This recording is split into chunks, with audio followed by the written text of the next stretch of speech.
Casey and JoJo. Way that I stay on my podcast. I've been on ESPN all day. What up? We are back, the three of us, back at it again. Headphones and highlights, episode 15. We got myself, Peter, Asim. What's going on, everybody? What's up?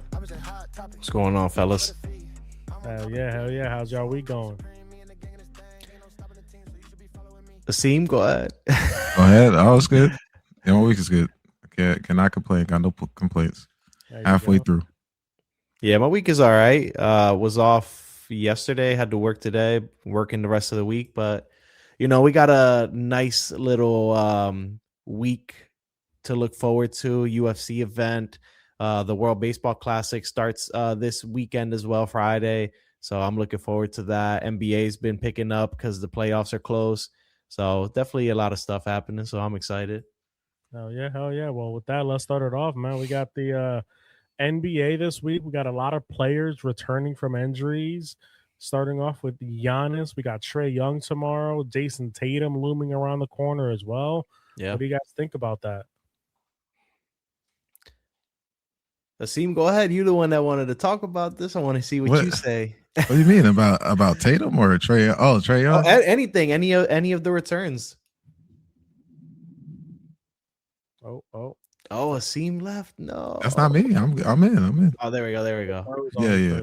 There you go. Go ahead, Asim. So with Trae Young right now, the Wizards are. What's their record right now? They're trash. They're bad. Yeah, they're trash. They're still taking. But I mean, they have an interesting team with the way that certain players have been playing. Oh, they got Kuminga too, right? Yeah, he should be coming back soon. Yeah. So, Kuminga's he's been free from the chains of already. He's been balling actually too. He's on the Hawks, by the way. He's on the Hawks. Yeah. Oh, why am I? Okay, my bad. Yeah, I'm getting the teams mixed up. But actually, yeah, the Wizards are trash. But it'll be interesting seeing what they do with Trae Young, even though he's been ejected with 0 minutes play. So he's got the fire in him. He's got the love of the game in him. So we'll see how it goes. Was that tomorrow? Yeah, tomorrow's the first day. Yeah. I'm sure he'll be on a minute restriction too, coming back from injury. And the Wizards are one of those teams that are also tanking. They're benching players and sitting players, purposely losing games. They're on a 6-game losing streak, I believe. What is it? 6-game losing streak. Yep. So, they I think they just want to see what they have with Trae Young this year. Get the fans excited for next year with him and Anthony Davis coming back. So, ain't nothing wrong with that. I think it's right for the fans. Give them something to be hopeful for. For Wizards fans to cheer for, they have 2 superstars now on their team. Indeed, they are superstars. Something that hasn't been a thing since Russell Westbrook. I said Russell Wilson. Russell Westbrook. Maybe Gilbert Arenas. John Wall. There you go. Yeah. Yeah. I think the most significant return of all these is obviously going to be Giannis. Giannis came back. His last game was yesterday, the day before? I can't remember exactly. It was against Boston. Yeah, he had an okay game. It wasn't terrible. I think he's the most significant, obviously, because without him, I don't think the Bucks can get anywhere close. Like, you have to have him. The problem is I just don't see them really going far, even with him. They're in 11th place, which is crazy. Like, that's wild to hear that. So they might not even make the play-in. They need a lot. Yeah. So obviously, like I said, in order for them to even make the play-in, you need to have a person like Giannis on your team. So I think he's the most significant. Trae Young coming in, I don't think it's really that crazy. He like Glo said, he'll probably be on the minutes restriction. Just kind of getting a feel into the team, the environment. The year's a wash, so then it's nothing for him. Actually, it would be a negative if they win because they are one game ahead of the Nets and the Pacers for Exactly. and So I would be if I was the coach, if I was the owner, I'd be throwing games as soon as Trae Young get hot, I say take him out, sit get him him, out of here, sit him rest of the ice him, game. You seen ice enough. him.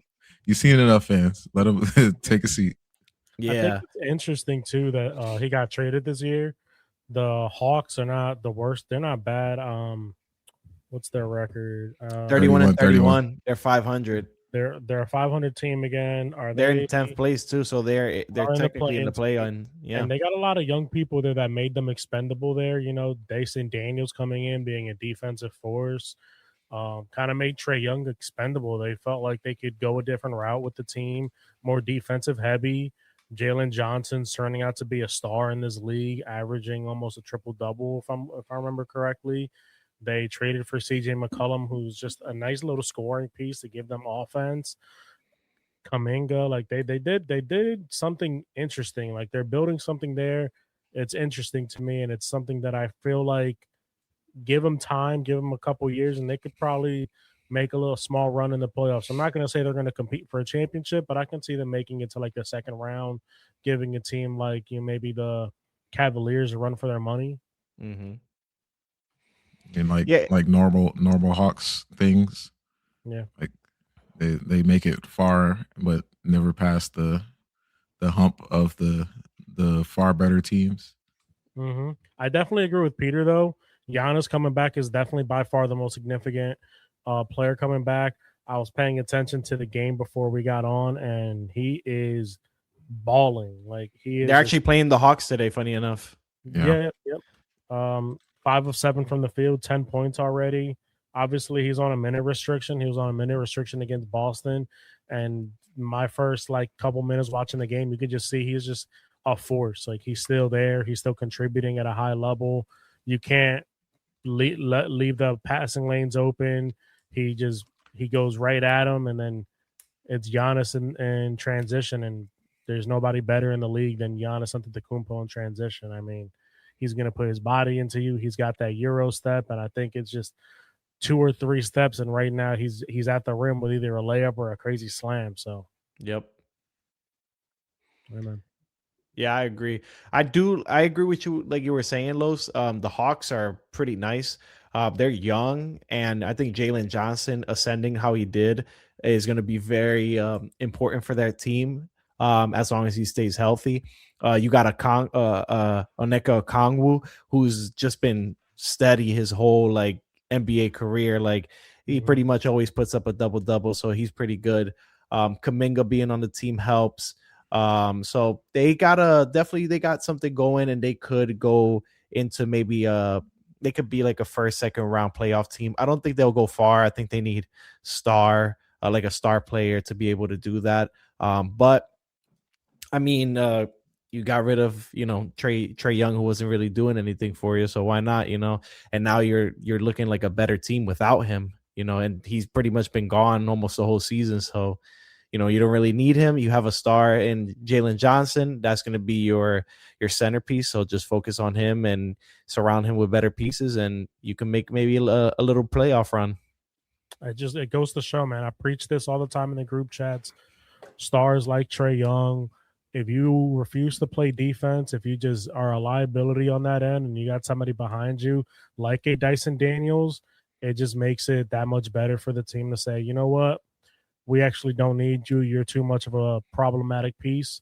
I'd rather ship you, get something better in return, and just rebuild on the defensive side of the ball. So definitely. Well, we'll see if that holds true if he's on the Wizards.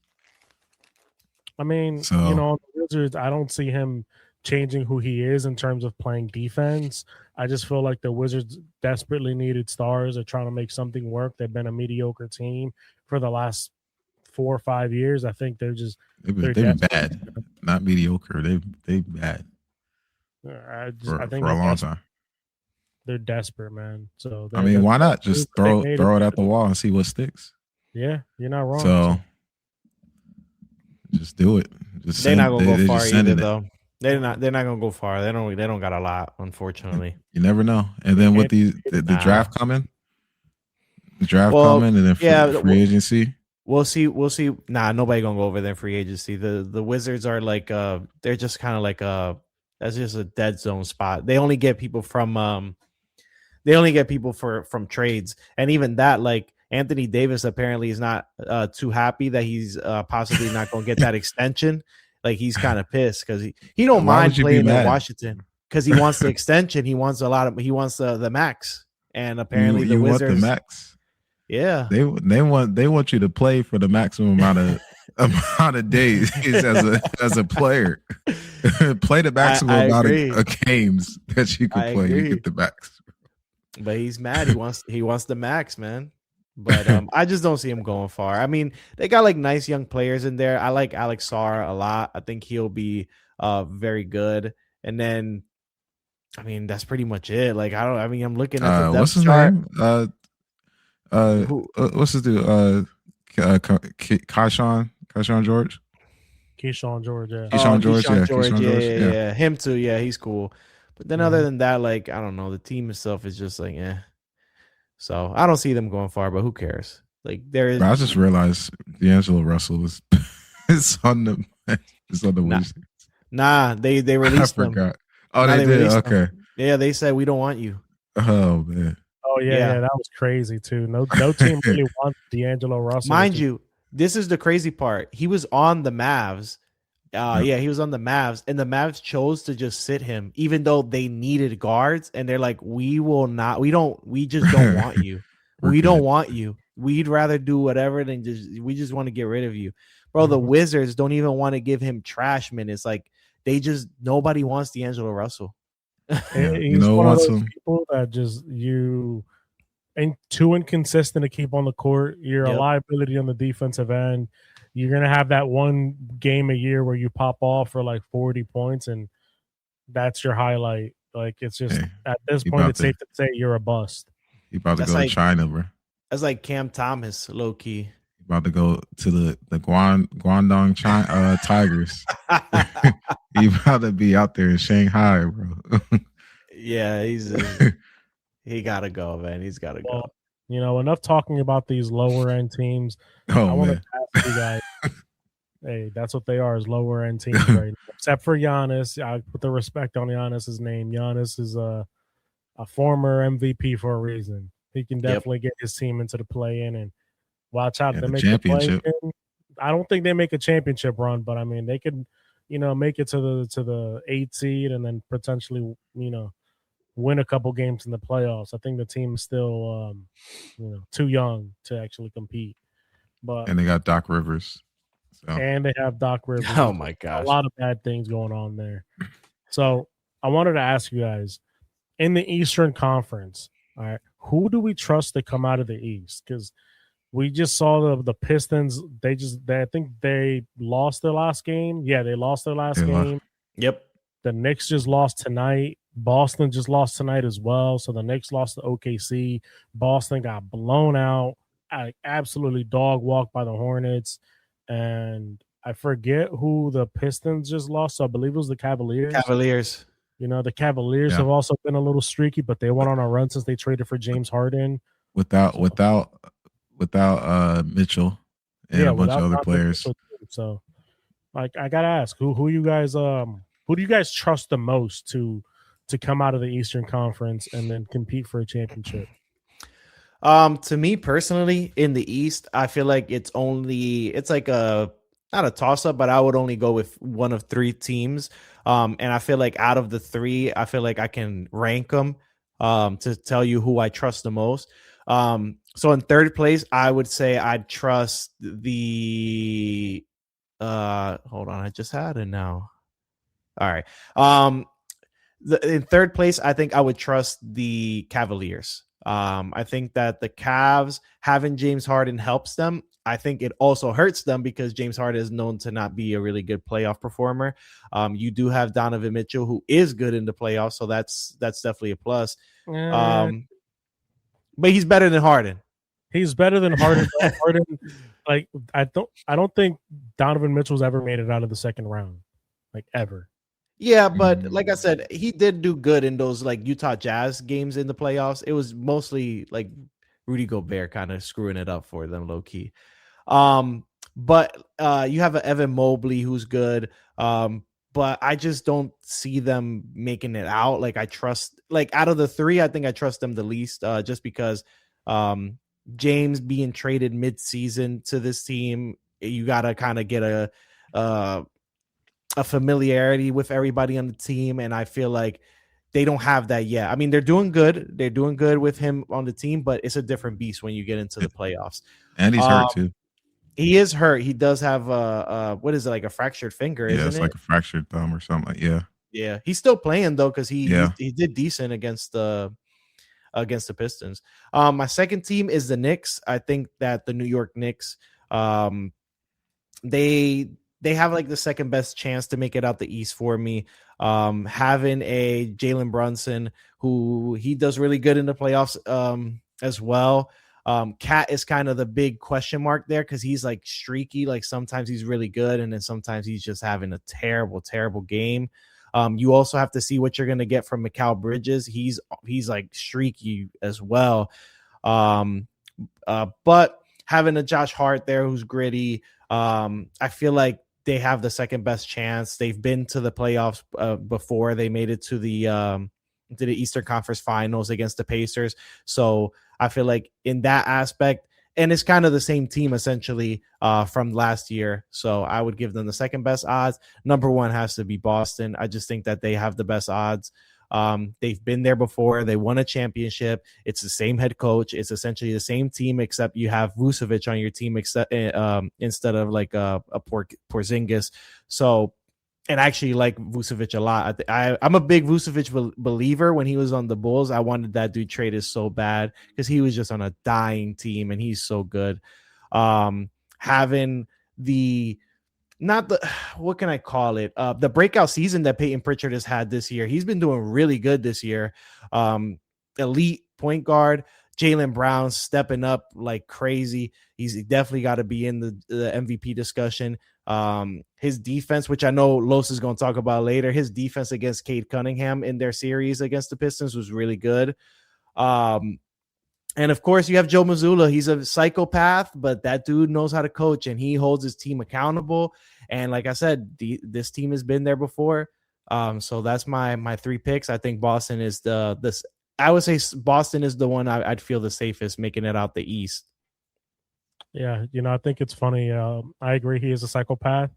There was I don't know if you saw it. I sent it in the group chat. So he was in a interview at the press conference, and they're like, you guys had a tough time rebounding. So like, and he's just like, yeah, we need to find 5 guys that'll rebound. And he just kept repeating it over and over again. And they were like, so just finding 5 guys that'll rebound, that's going to solve it. He's like, yeah, if 5 guys don't rebound, you take them out, you put 5 guys in that's going to rebound, and they need a rebound. If they don't rebound, you find me 5 guys that'll rebound. Just kept repeating it to him. And this man he doesn't give the media much. He's cold-hearted with the media. Even the one press conference where he looked around, he's like, you guys got any seats? Like, what's going on? And he just bashed them. He's like, do you guys need armrests too? By the way, real quick, I also I'm a believer in Boston making it out without Tatum. Like if Tatum joins the team and he does like good, like he does like, or even decent, that's a plus for them in my opinion. Yeah. But I think even without him, I would still go with Boston being like the number one team for me that would make it out. Yeah. All right. Asim, how about you? Who do you trust the most in the Eastern Conference? I'm trusting the most. I'm gonna stick with the Pistons. Okay. I'm back with the Pistons.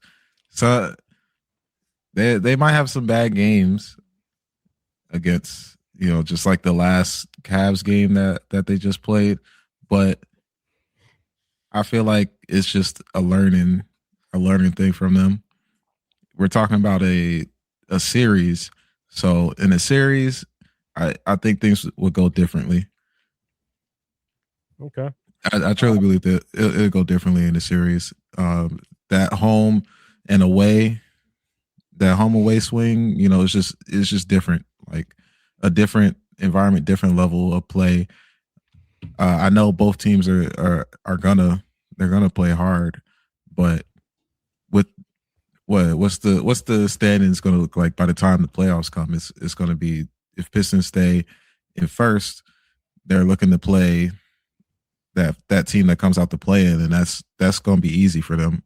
So then second game is going to be against who?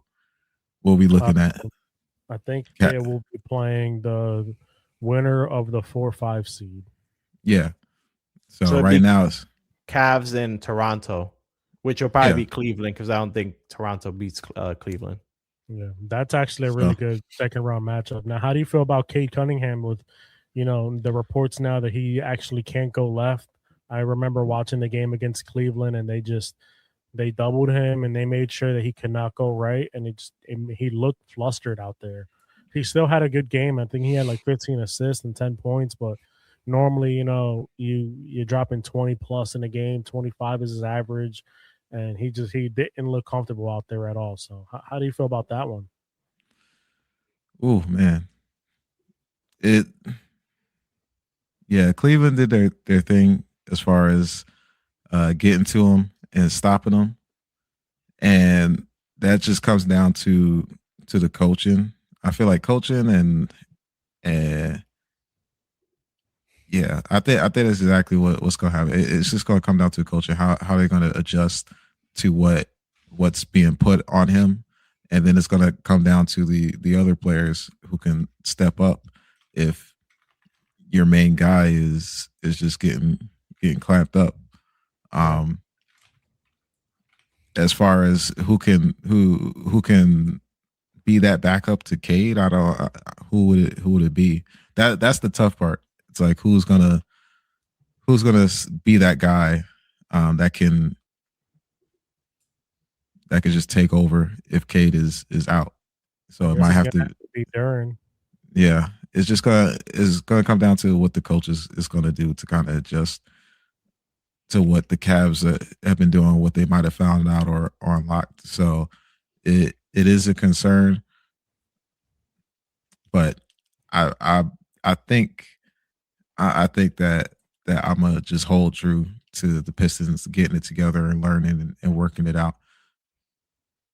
Okay, so I'm not gonna lie to you. I think the Pistons are gonna be a second round exit. I just feel like they're still young. They're inexperienced when it comes to the playoffs, and I feel like when it comes to a postseason run, I trust them the least out of all the teams that are currently in the top four. I do agree with Peter with Cleveland being number 3 and New York being number 2. And then Boston Celtics. It's hard for me. You guys know I'm a homer. I'm a Celtics fan. I'm always going to ride with my team. And I just feel like when it comes down to playoffs, experience matters. And there's no team in basketball, I want to say, that's more experienced than we are when it comes to deep playoff runs. Jaylen Brown and Jason Tatum, assuming Jason Tatum comes back and plays at the level that we expect him to play. No team has made it to more Eastern Conference Finals or to more conference finals than them, two as a pair. They've made it to two NBA finals. So like if they make it to another one, that'd be their third NBA championship. Yeah. Experience is on their side. They got coaching on their side. They play hard. They're coached hard. It's hard not to bet on Boston. Although I will agree, New York is a tough team to beat for them, just because they built their team to beat Boston.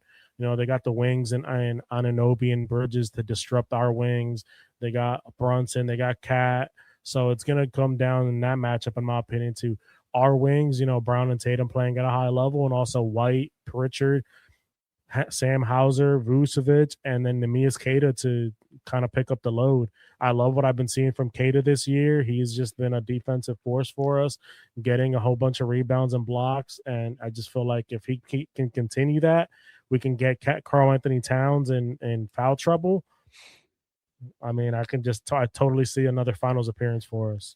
So I wanted to bring this up real quick to see what you guys think about this. So if we were just talking about Giannis and the Bucks, so if Giannis is able to make a big impact and the Bucks are able to make it into the play-in, I see them beating the Hornets, because currently the Hornets are the ones at 9th.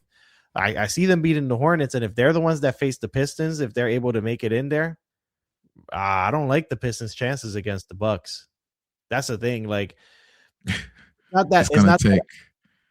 It's gonna take. What's his name? Throwing some punches at Giannis. Get some injection. Isaiah Stewart. Yeah, it's gonna take some stew. Some beef stew, throwing some punches. That's for real. That's the secret. That's the weapon X there. That's the thing, man. I mean, if it's the Pistons versus the Hornets or the Hawks, then yeah, I could definitely see them beating one of those teams. But if it's gonna be the Bucks with Giannis in there, nah, I don't think so, buddy. You don't think the Pistons are gonna beat the Bucks in the series? No, I don't think so. I think I'll take the Pistons to beat the Bucks. I just feel like with Giannis being there, it's a really tough game. It's a really tough assignment for whoever's on him. Just because, like we said, Giannis is a force offensively, defensively. He's gonna run the lanes in transition, and when he's running the lanes in full speed, we've seen it. There's no stopping him. He's gonna get to the rim. He's gonna get the free throw call. He's gonna get 2 points. So I have like a bold take about the Pistons. I feel like the Pistons, they're gonna live or die with Cade Cunningham's performance in these playoffs. I feel like Jalen Duren is like solid enough that you know that you're gonna get a double from him. And I feel like his defense is gonna be fine. I feel like Cade is gonna be like, that's gonna be the deciding factor of you guys competing in these playoffs or not, as crazy as that may sound. Usually it's like a different player, usually your star player, you're just like, oh, you're confident in him. I don't know. I still have question marks on Cade. No disrespect to him, because obviously he's having a great regular season. It's just the playoffs are a different beast. And I feel like he might be the big question mark there. And if he doesn't do good, I don't see them going far, unfortunately. Yeah, especially if it turns out that, teams start guarding him more to his right and they treat him kind of like they treated Jaylen Brown a couple years ago. Yep. I could just see that being a disaster. Yeah. I believe in Cade. I think he can get it done. I think he has the playoff mentality, the Mamba mentality in him. Well, how about for the Western Conference, guys? Who do you guys trust the most in the Western Conference? I feel like the Western Conference is the definitely the stronger conference out of the two, and you got a lot of the stars there. So they call it the Wild Wild West for a good reason. So. Yep. For me personally, I have three teams. I feel like the third place team to me is going to be the Timberwolves. I like the Timberwolves team. What Anthony Edwards is doing is phenomenal. He's having a great year. He's had a great couple of games. I saw this crazy stat that he is now in second place for the most 40-point games before the age of 25. The only person above him is Michael Jordan, which is crazy. So the dude's balling out of his mind. I just love the intensity that he brings. I like how the Timberwolves play as well. I think I said that. Oh no, I said that about the Pistons, that I like how the Pistons play. But the Timberwolves kind of remind me of like an older team too. They play nice. So I would pick them third. Second place to me has got to be the Nuggets. Again, we're talking about playoff experience here. These guys have won a championship before. You have Jokic, who is just the triple-double god. Like, he's just unstoppable. Jamal Murray has been good this year as well. I seen that game that they played against OKC. And Jamal Murray was draining buckets, bro. He was just hitting threes after threes after threes. I was like, yo, this dude's unstoppable. And then Jokic is just Jokic. There's no stopping that, man. My only thing with the Nuggets is I feel like I've been seeing this in some of their games. They feel like they implode on themselves. I don't know why. I don't know if it's something with coaching because they got rid of their old coach. I don't know if it's something to do with just some like chemistry problems. I don't know, but they like implode on themselves a lot. So I could see that being a problem in the playoffs as well. So and my number one, and injuries too. Yeah. My number one team has to be OKC Thunder. I mean, they just won last year. They're looking really good this year. You do have Shea, who when he's healthy and on the court, he does play very well. He's scoring at a high level. You have Lou Dort, who's out there, doing the dirty plays, making sure that nobody's touching Shea. But their bench is really good. Caruso, he turns it up on the defensive end. You have both Jalen Williams. If the one Jalen Williams comes back healthy, he could be really good. The center Jalen Williams, he's had really good games as well. OKC just feels very complete as a team. You just added a Jared McCain, who I don't see really being that big of a addition, but I will say that they give some type of trust and some type of confidence to their players, that when Jared McCain actually joined the Thunder, he played differently compared to how he played on the Sixers. I don't know if he just wanted to prove everybody wrong or he just felt comfortable with the Thunder. But the Thunder definitely are very dangerous again in this playoff. I could see them repeating as champions. But they're, to me, the most comfortable. I would have put the Spurs on there. My only thing is because Wembanyama is ridiculous, and you do have other players on there that are very good. Castle, Fox. My only thing with them is just they're so young. They're inexperienced in the playoffs. They haven't been there before. So I wouldn't put all my eggs in a basket on them yet, even though Wembanyama has been, MVP like this season. And don't forget about Chet too with OKC. He's Chet. Yes. Player of the year conversation for our good reason. So. Yeah, the same thing in that game. In that game, his defense was really good. He played really good defense in that game against the Nuggets. By the way, real quick, I just want to say real quick, when I saw this game, the first thing I thought of was like the MVP discussion, and it bothered me super bad to see that Shai Gilgeous did not play at all in that overtime. It bothered me like hell. I was just like, nah.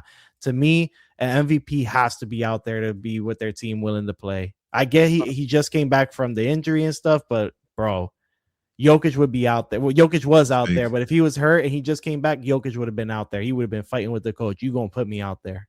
Mm-hmm. Oh. Hey, and back on Chet, tonight when they just beat the Knicks, I had to look at the stat line: 28 points, 6 threes. Like, he's a sharpshooter when he's hot. Yep. 8 boards. I mean, the man's a force. Yeah. Asim, over to you. Who is the team you trust the most to come out of the Western Conference? Thunder. Just keep it there, Thunder, and then I'll go Spurs. If the game comes to Thunder versus Spurs, I think it's either going to be Thunder versus Spurs or Thunder versus Timberwolves. Oh, no Nuggets for you, huh? No. With the way Nuggets have been playing these games and have been losing these games that they should have won, or that they've been up and got caught up and just been on slumps, on top of the injuries, they desperately need some of their players back. I know they're getting one of their guys. I forgot his name, but he was a good offensive and defensive player on their team, but he got hurt for the Nuggets. His hamstring, yeah, for the Nuggets. Aaron Gordon.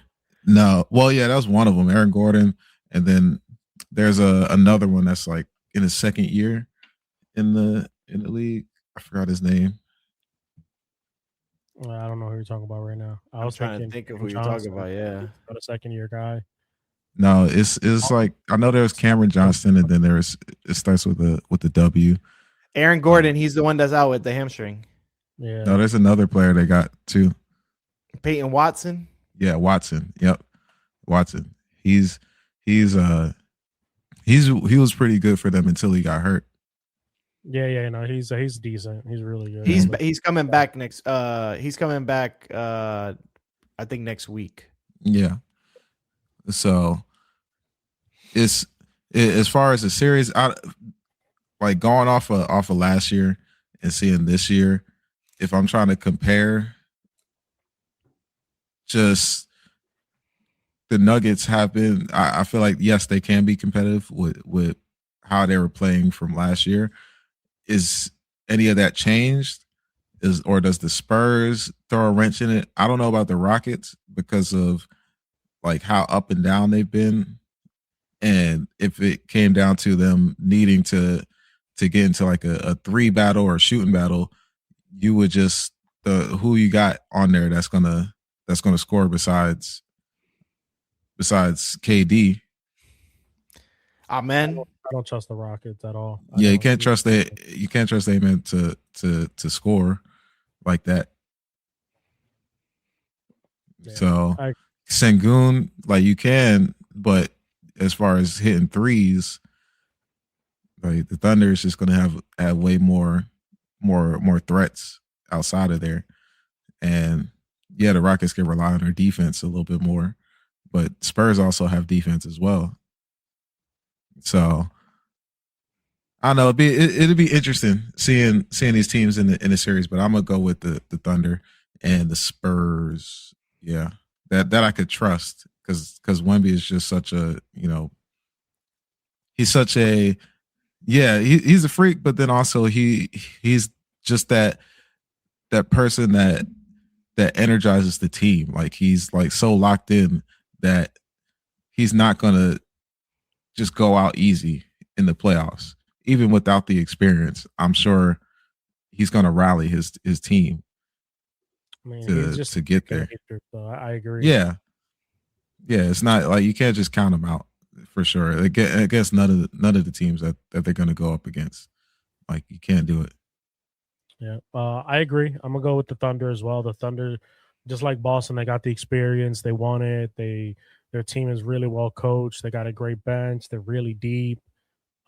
It's hard not to bet against them, or it's hard to bet against them. So, without a doubt, I think the Oklahoma City Thunder are the team that's going to come out of the Western Conference again.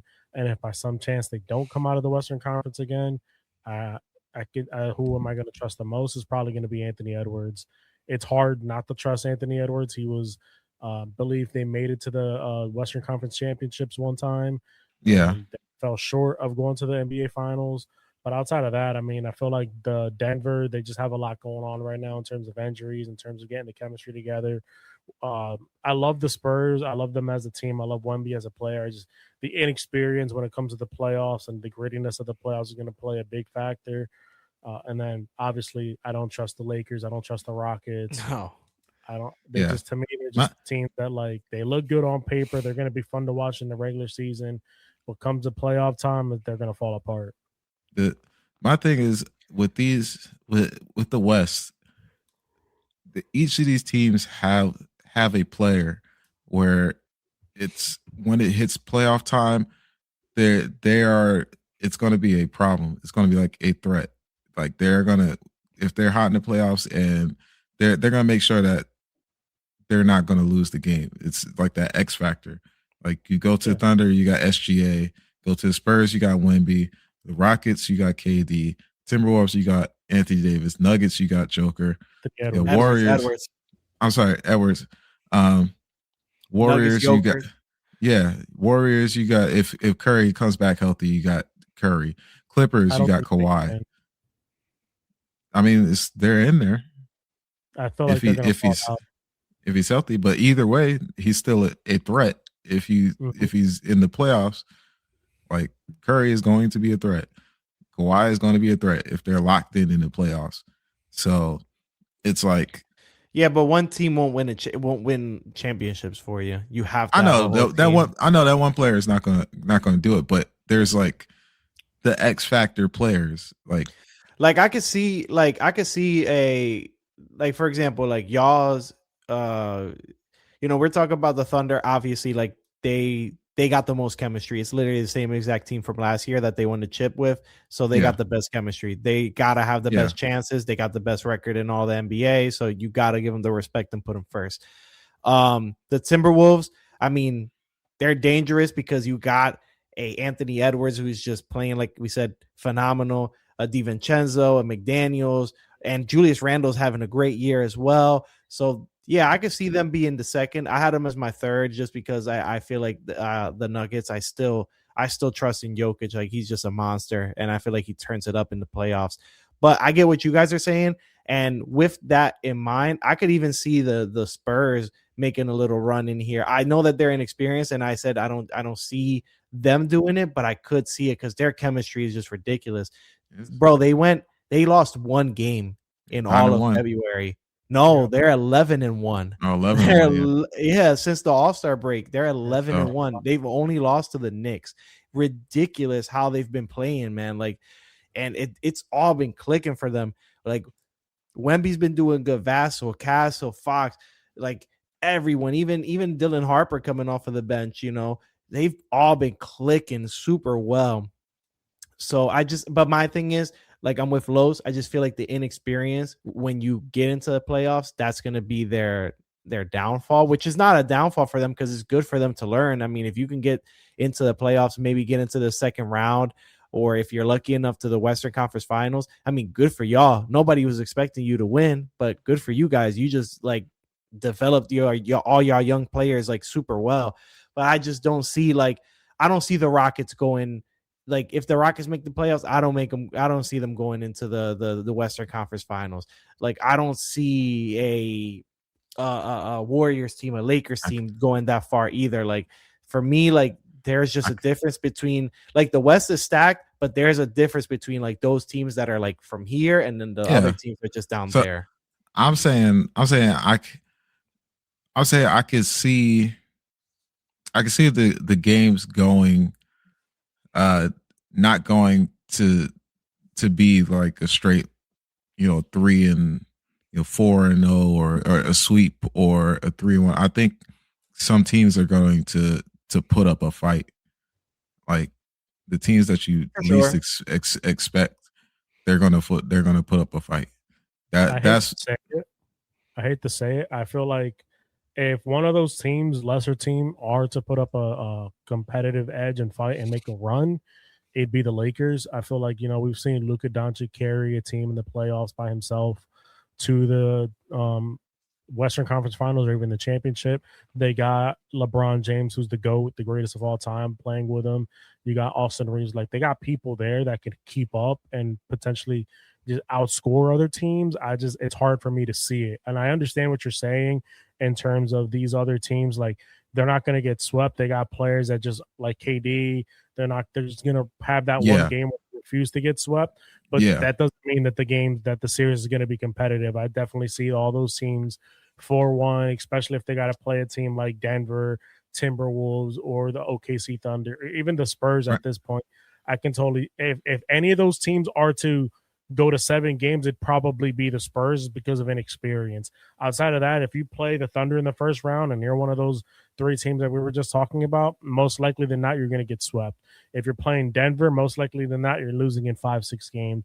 And if you're playing against Anthony Edwards in the first round, more likely than not, you're going to get beat in 5-6 games. It's just, that's the simple facts of it. KD is not the player that he used to be, where he can solo carry a team to multiple wins. His team's going to hold him back. Sengun's biggest problem is the defensive side of the ball, and I feel like they're going to expose him like that, like they always do. It's hard for me to even see them making a 7-game series. I think if for the Rockets, if the game plan is to just put the ball in KD's hands and just let him do his thing, I think that'll work for a couple games to keep him in. No. It won't work for a series though. Yeah, not a series. I'm saying, like, if you're down like 2 games or whatever, then you're gonna need that game. Just hear KD. And again, same thing comes there, Los.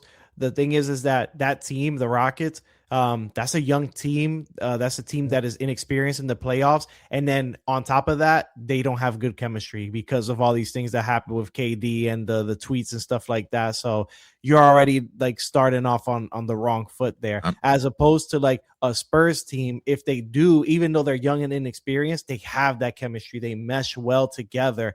So I see them doing, I can see like a Spurs team doing way better than a Rockets, than a Suns team, than a Warriors team. The Lakers, like you did say, Los, the Lakers, they could be the most dangerous one to be like a dark horse, just because you have a Luka Doncic and you have a LeBron James. So it's like those two could just like outwill everybody. But I just don't see them going far either, because at the end of the day, like that's going to end at 1.2. And look at this for the Rockets. That KD, he had in the last 3 games, he played 40 minutes, 40 points. 37 minutes, 32 points. 37 minutes, 30 points. Like he's not gonna be able to keep up that either, though. I think he can. I think not at his age. I don't think so. At 37, yeah, he's older, but I think he can. I think he's got one more in him on this rock because that's why they brought him in. Unfortunately, he's gonna waste it on the Rockets then because they're not going nowhere. Like I don't like their chances against the Minnesota Timberwolves. Yeah. Not as if they end up playing them whenever they get there. So we'll see. Yeah. Well, with that being said, guys, let's move on. Let's switch topics here. Mm-hmm. We had the NFL happen, the combine happen, and we got the start of free agency coming up next week. So that's a hot topic for us right now. We just saw Trent McDuffie get traded to the LA Rams. You will see him as an Eagles fan. You know, the Rams are like your arch enemy right now. Oh, man. And they just got stronger. They got a cornerback, one of the better cornerbacks in the league in Trent McDuffie. They gave up a good amount for him, too. So they gave up pick number 29, a 5th-round pick, and a 6th-round pick. So what do you think? I personally am not a Rams hater. So, I mean, whenever we always have good games against them, and we got good wins against them. But I'm not at all Rams hater. I think this is the last year. They're going all in. They've done it. The first time they had Matthew Stafford, first or second year they went all in and they got the Super Bowl. So they've been doing pretty well with them. So just fix your defense, and they got one of the best defensive players in the league. Or why not? They got the draft picks. They still got a 1st-round pick from who? From the Falcons, from one of the teams that they took it from. I think it was the Falcons, but it's like pick 16 or 19 or something. So it's still pretty high. Mm-hmm. And they paid their running back. They got 2 good running backs. They're really good on offense, 2 good wide receivers. They're going all in. Just fix your defense a little bit, fine tune it up. I can totally see drafting Ty Simpson and making a run for a while, man. Especially since they got an earlier pick and they draft the quarterback to room behind Matthew Stafford for a year. There you go. They get a quarterback, let them sit behind them, and they're set. And what's his name doesn't have to quit, retire. Their head coach. Yep. But that's all I got to say with that. So good move from them. And for the Chiefs, good on them for they're not. I think they're doing like a little soft reboot. So they're not really. They're just a little rebuild, just small little rebuild, selling what they got because they got to pay a lot of people. They've hit the cap with a bunch of people there, and they just got to let some people go and get the maximum return. So I think it's a good deal, and then see what they got with Mahomes after the injury. So let's see how it works out with him. But I like it. Peter, what do you think about the trade? I know you're new to football and we're getting you in there, but any honestly, no thoughts. I don't know nothing about that. Nothing about that. We gotta change it in basketball. I just have basketball terms.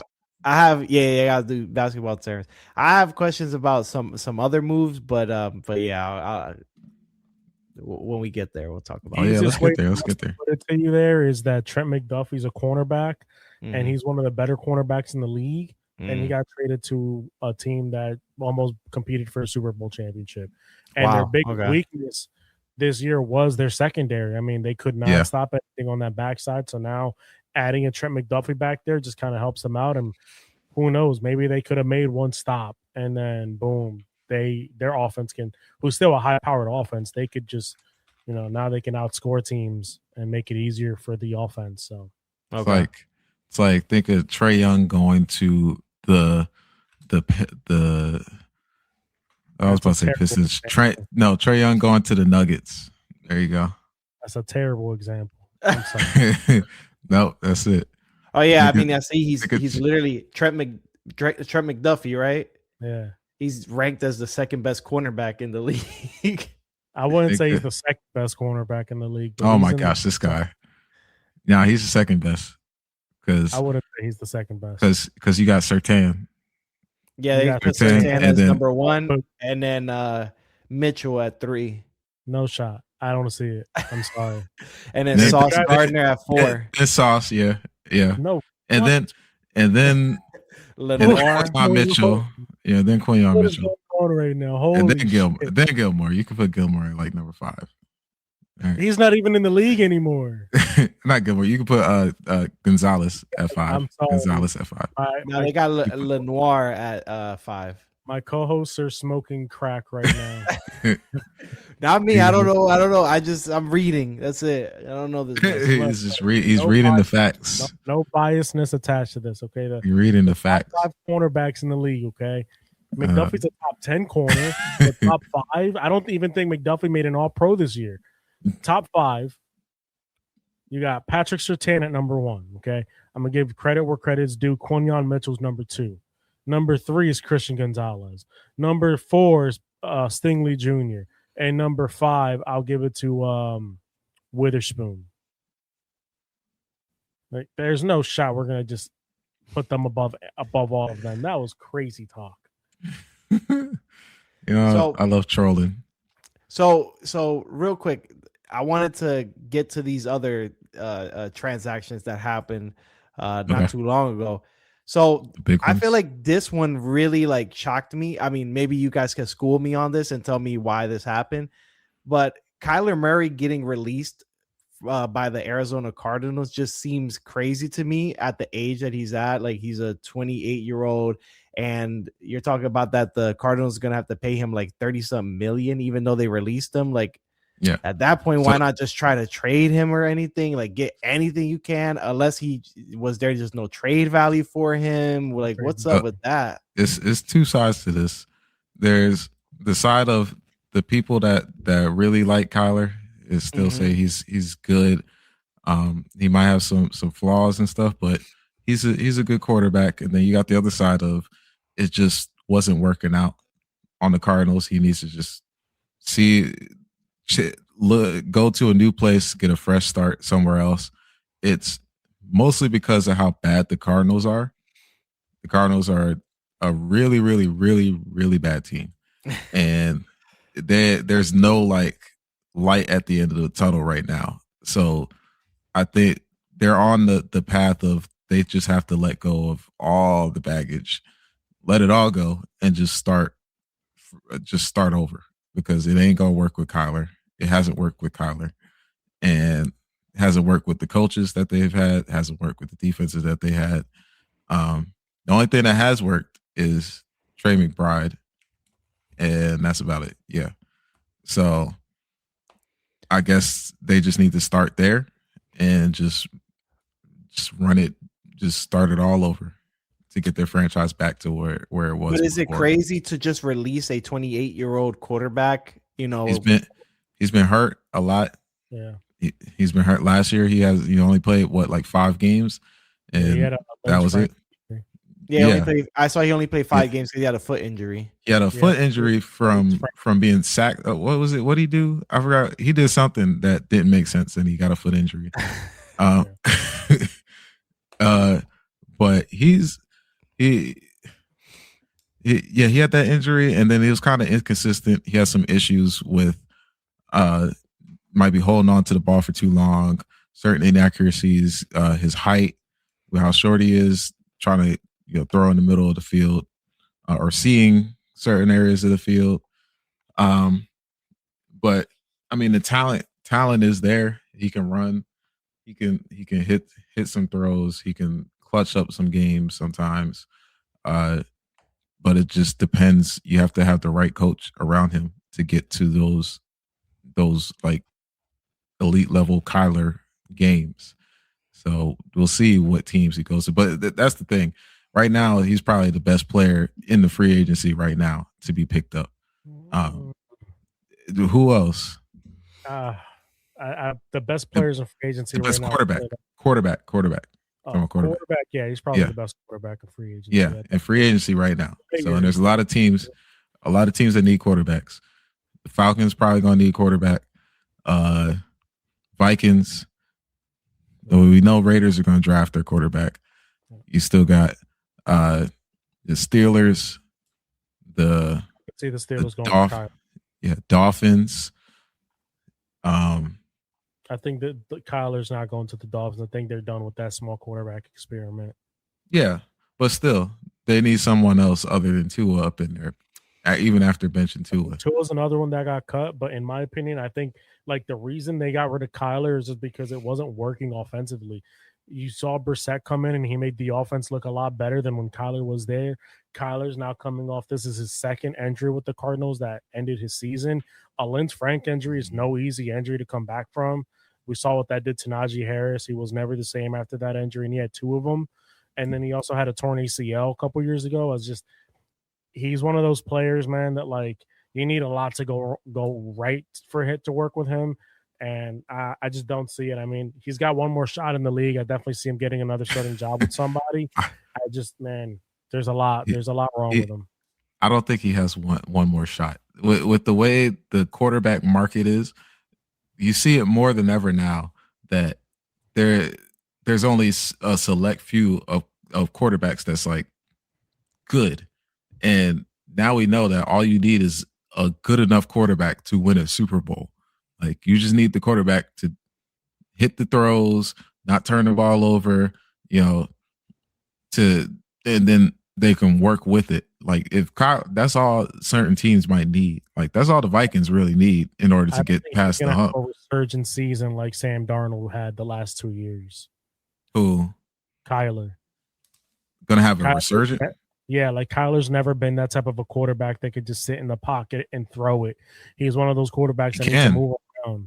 He can. He could be a pocket passer. I think he's one of the few that can stay in the pocket without running. Crazy as it sounds, I think he's more closer to Lamar than most of the other quarterbacks that kind of emulate Lamar style of play. Because he still has an arm. Like it's not like he's extremely inaccurate with his passes. And when he runs, it's like the logical runs, and he can hit the hole. No, sorry, I don't see it. I did see that.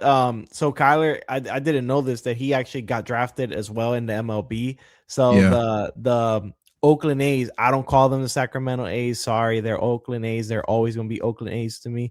Oakland A's, they said that they're open to a reunion if he wants to come back because they own his rights, his draft rights. So no, I mean that'd be crazy if he was if he was that good. Maybe go to spring training, maybe see if he could get into the AA, single A. He said he loves football. I remember seeing the interview where he talked about it. He was like, "Yeah, I chose football, so I was sticking with football because he loves it." Just real quick on baseball. So he's played his best season. Yeah, his best season, he had almost 4,000 yards, 39-71, 26 touchdowns, and 12 interception. Right, that was in 2020. Since that year, he's had one other year where he threw, 2 other years where he threw for over 3,000 yards, but he's never gone over 4,000 yards in a season. I don't see him as a pocket passing quarterback. I mean, look at the rush yards. The rush yards are good. I give him that. Like you can't just be like 819, but since then, like he's never. You said 819 rushing yards. Yeah, in 2020. Brother. That was the only time. Outside of that, he had 544 his rookie year, and then 24 he had 572. Outside of that, he's never rushed for over 500 yards again. I don't see him as a like he's a competent quarterback, and he will be sufficed. He has one more chance to be a starting quarterback in this league before it just doesn't work out. No, especially if he keeps getting hurt. He's not Justin Fields level quarterback. No, not there. That's like you have 1 year left, and that was last year for Justin Fields. Yeah. Kyler is going to get way more chances to be in the He's league. got one more If there are chance to be a quarterbacks, starting quarterback in the league. if there are If it doesn't quarterbacks work out like with this next team, Brissett, that's it. if there's people like Brissett, if there's people like Mariota that's still in the league, then Kyler still has, I say, about like 5 more years left. I'm not saying that he's going to be out of the league. If you don't consider injuries, I'm saying this is his last chance to be a starter in the league. He's going to be a starter. All these other guys are backups that you named. They're glorified backups. They're backups now, but I don't think he's going to look as bad as most people think on another team. Put him on the Vikings, and the Vikings will make the playoffs, guaranteed. He's going to do better than JJ. Put him on the Steelers. The Steelers are they're gonna make the playoffs, most likely. And they made the playoffs with Aaron Rodgers. They made it with Rodgers. And Kyler is way more athletic, way more mobile in the pocket than Aaron Rodgers right now. So, like, he's going to do more serviceable than probably 50% of the teams in the NFL right now, if he's healthy and on the right offense. Put him on the Falcons to compete with Michael Penix and see what happens. They probably gonna make the playoffs. Like, whatever team that needs a quarterback, where it's like they are a quarterback away from a Super Bowl / playoff run, is going to succeed, I believe. How do you guys feel about Kenneth Walker being released? Or not released, but they're letting him just test the open circuit. I think it's fine. Running backs was never, if you're that team that the philosophy is running backs are not a focal point of your offense to win, you can do it with any running back. You just draft a rookie running back or get someone else from free agency to fill that spot, then that's fine. That was the Eagles' philosophy for a while until we got Saquon. There's no need to pay Kenneth Walker what's the max right now? Like over 25 mil? I don't think he wanted a max. I just think he wanted to re-sign on a nice contract. And I think after the Super Bowl MVP, carrying your offense to a Super Bowl championship, it was a well-deserved thing. And it's not to say he doesn't deserve it. He deserves it. Man, they spit in his face and said, "Thanks for the title. Get the fuck out of here." No. He deserves it, but as far as getting the money that he deserves, he can get it from another team. But you played in Seattle your whole career. You finally won the Super Bowl with them, and you were the reason why you won the Super Bowl because my Patriots defense could not stop you. You had 80-something yards in the first half. I mean, that was just a spit to his face. They said, "Look, it 100% is," and I don't think they need to pay him a max contract. I don't think not many running backs nowadays are getting paid max contracts for running backs, but I feel like they could afford to pay him $15 million and sign him on a 2-year contract. That's not a lot like him. Would you rather pay $15 million or would you rather pay a couple million for somebody that could do the same thing that Kenneth Walker was doing regular season? Well, that's if they can do it. I mean, what happens in the postseason? Kenneth Walker carried them because what's his name got hurt? Because Charbonnet got hurt, and they didn't have anybody else. Who else was going to step up? More of a reason why you should have paid him. Now you got Charbonnet coming back from a torn ACL. We're not even sure if he's going to play the same next year or if he's even going to be the same when he first comes back because it takes a little bit to get back in the rhythm of it. And then you're going to have a new running back that's got to learn the entire offensive playbook. And you also got to have him be a pass protector because Kenneth Walker was a decent pass protector as well. So he wants to get over 12 million. Well deserved. So, they should have gave him $14 million.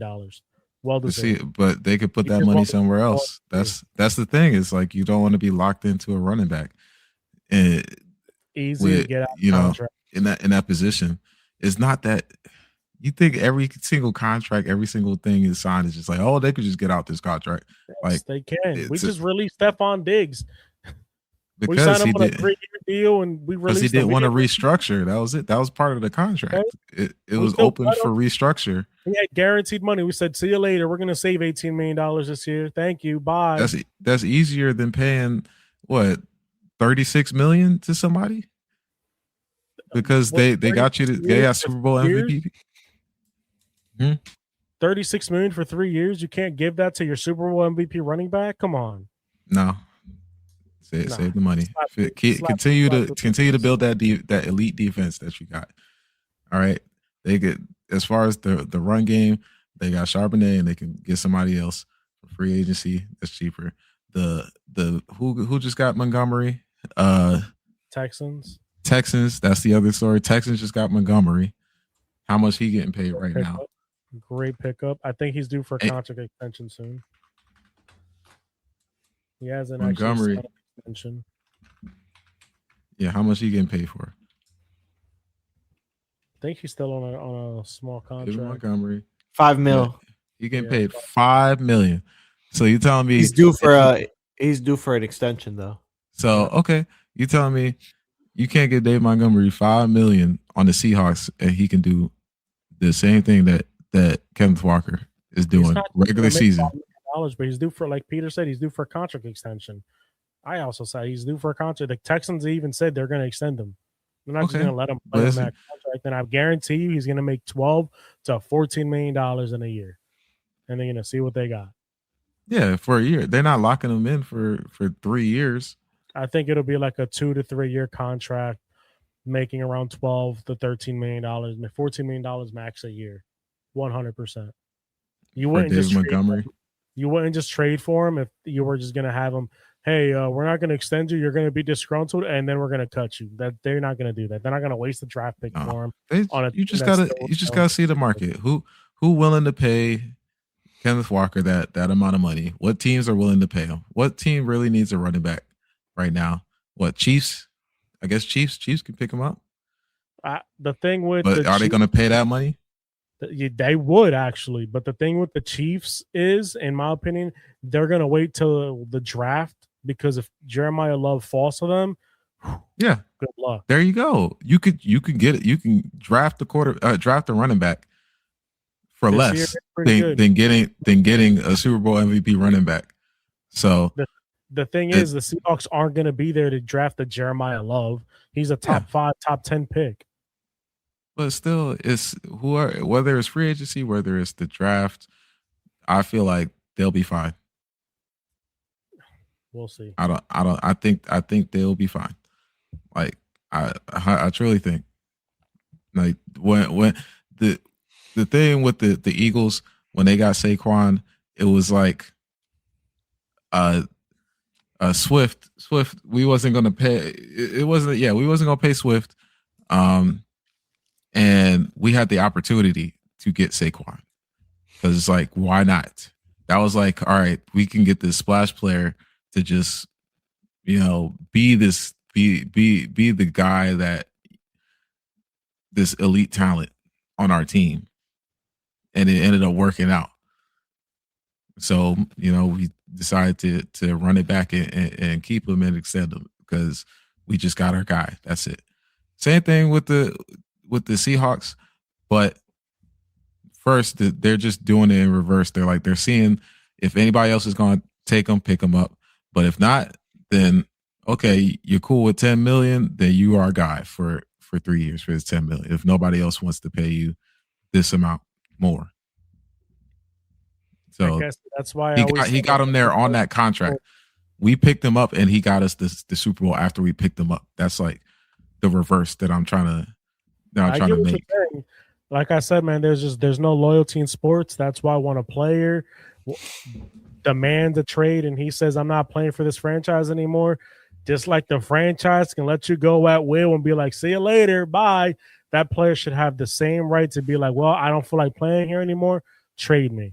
And see you later, bye. But look at what happens in all those situations. It's never positive. Terry McLaurin just did that last season, and look what happened. He got paid, and then Did nothing after that. It got hurt. Yeah, that injuries you can't. When injuries happen, we can't expect it, or we can't be like, "Oh, he got hurt and you wanted to pay him." No, that the happened. year before. Look what happened. You got Brandon Ayuk said, "I'm not practicing. I'm not coming in until somebody pay me." Paid him, played terrible, then got hurt. It's like Brandon Ayuk are getting because they're about to get all the money back from him. Yeah, that. But it's still like the whole situation. It's like, you know, what truly matters. It's like, yes, you're gonna get paid if you are the top dog. If they don't pay you like just for loyalty's sake, then sometimes some people in their minds they just gonna have to, like it's okay if the team don't want you. That's the business of it. But there might be other places that that might want you or that might need you that are willing to pay you the money that you earn or deserve. As much as you want to be in this team and you feel like you've done so much for this team and are loyal to this team, etc.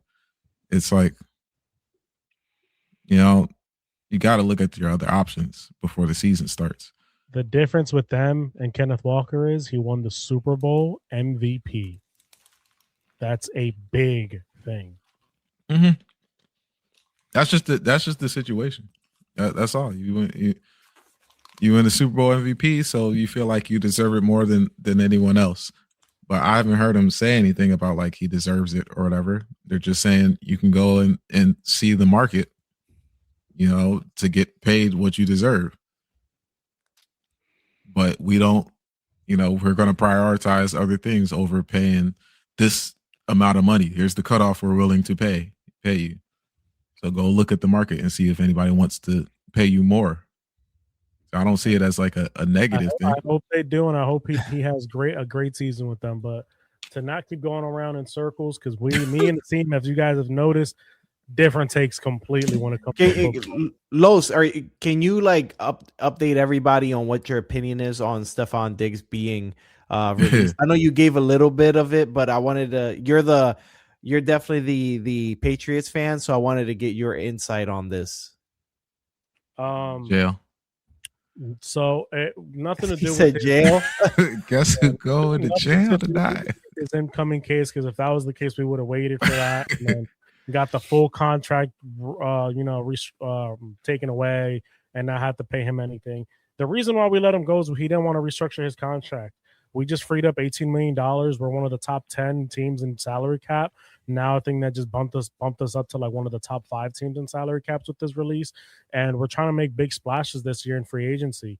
We're trying to trade for AJ Brown. I think that's something that's been known by the entire NFL. I know Asim does. He's gonna keep denying it. He's in denial, but we could talk about that right after. It's been open in discussions. The Eagles have been stopping AJ Brown, and they're just asking for too much right now. I definitely think the price tag is going to fall on AJ Brown, and maybe a team will find it cheap enough to trade for him, or maybe not. We'll see.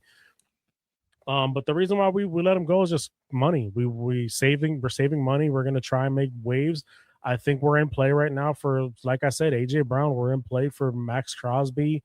I would like us to be in play to sign Alex Pierce maybe on a cheaper contract, Trey Hendrickson to booster up the defensive line. We got to re-sign Kayvon Chason, who was our star pass rusher this year.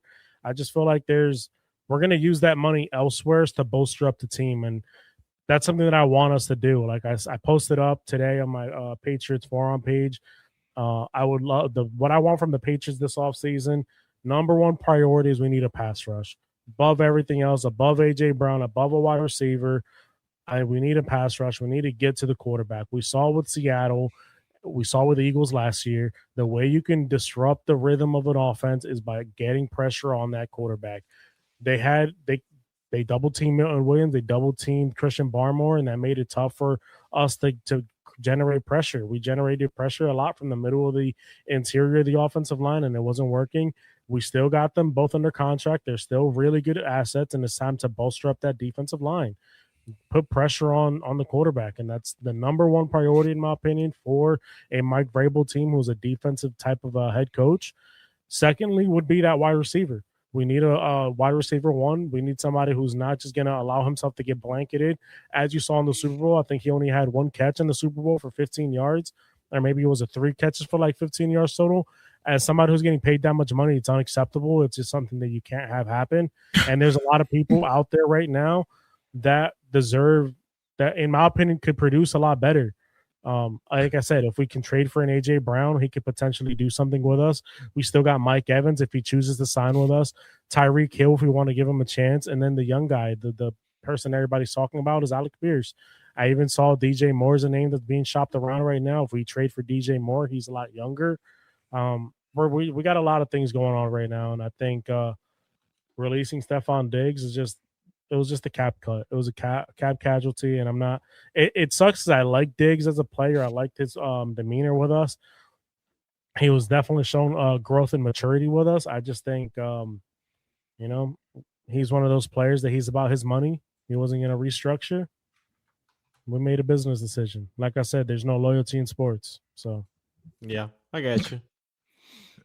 And with your statement with getting AJ Brown. So what was said that is officially out there that if any team wants AJ Brown, we need a first round pick and a top what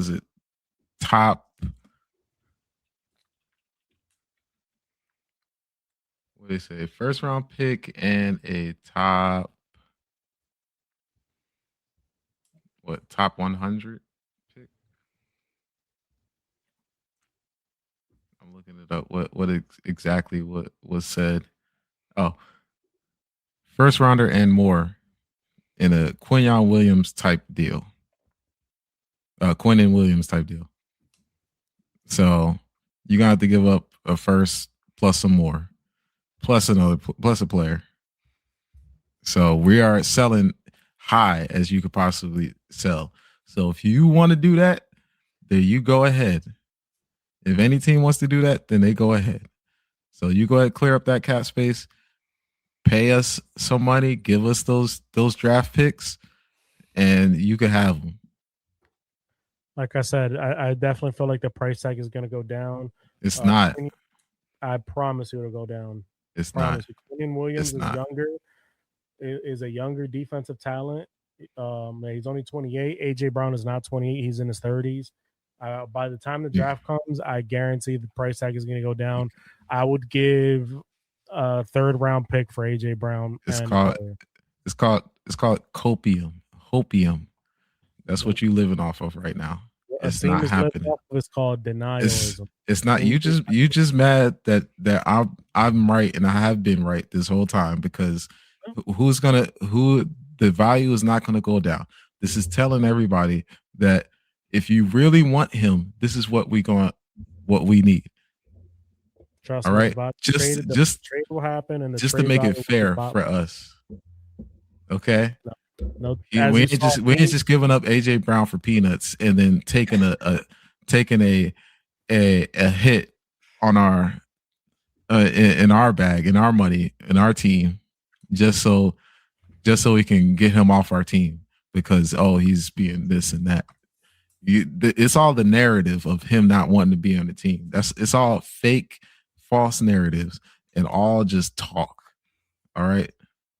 Just controversy, it's just wildfire, just being spread, and everything that AJ Brown said turns into it could be this conspiracy theorists.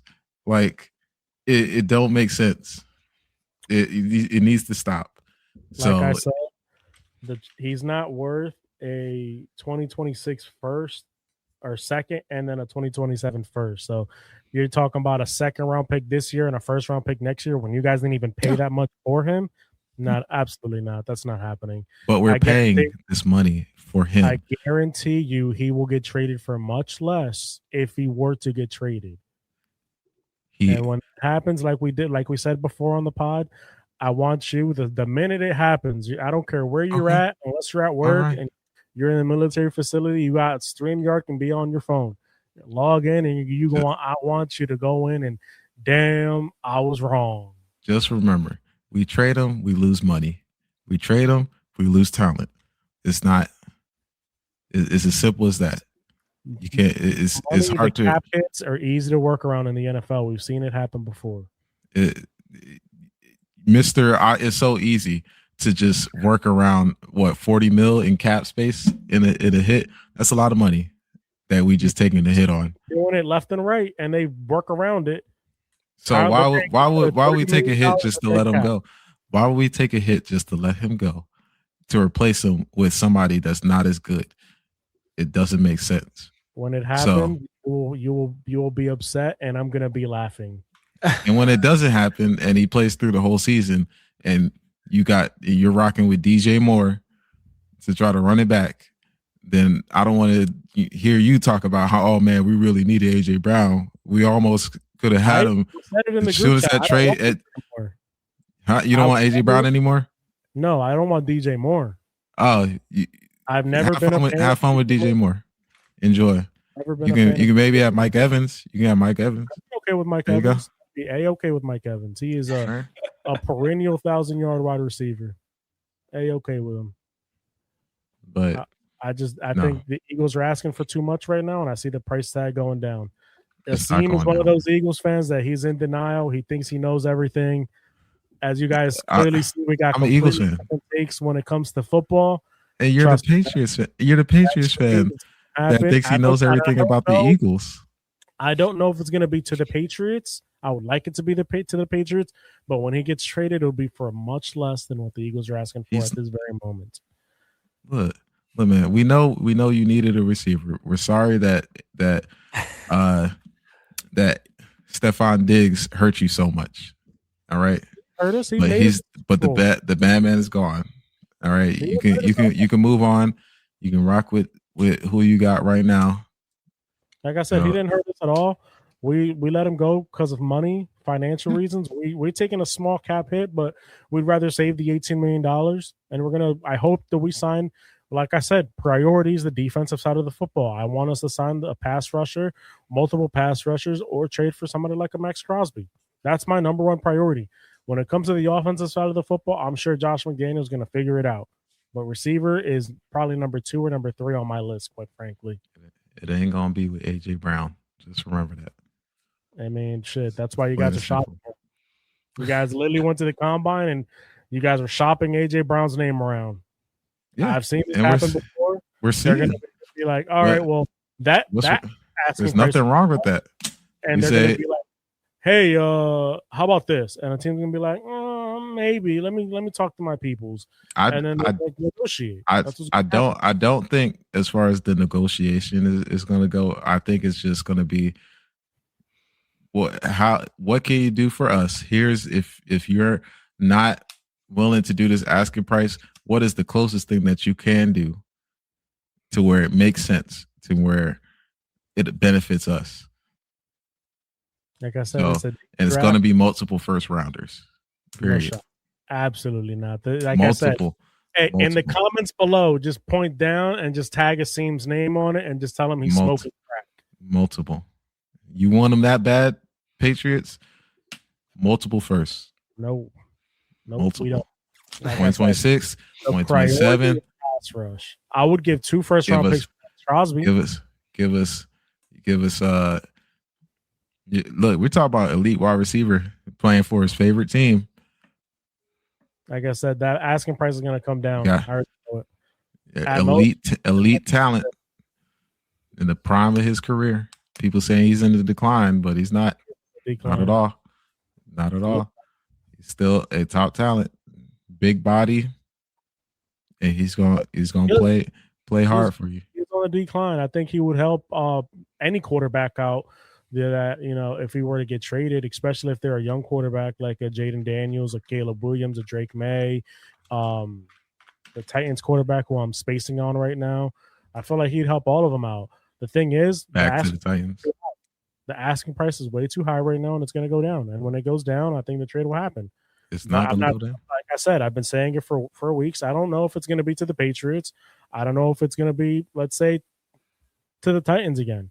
It could be anyone who's looking for him. Shit, Buffalo Bills are in play with AJ Brown. I heard them asking about AJ Brown for a while, and they're a team that needs a wide receiver. It's not just us. Like I said, my number one priority, if I'm the Patriots, if I'm Elliott Wolf and I'm Mike Vrabel, is pass rush. I would give up 2 first-round picks for Max Crosby. I would give Hendrickson a bag to come play in New England and be across from Max Crosby and just bolster that defensive line for us. A first and a second round pick, and maybe like a first, second, fourth, and a player for AJ Brown. As you guys see, the man has been smoking crack. Oh my gosh! See, that's how you know you. That's how you know you really don't. You don't want AJ Brown. That's how you know you don't. You talk of AJ Brown, but you ain't getting him for free. You ain't getting it for free, man. For free, you're trying to ask for somebody. You ain't getting them on. You ain't getting them on sale. That's like you waiting at the Apple store for a MacBook sale. But them things don't ever go on sale, man. You gotta get it full price. We're gonna pay money.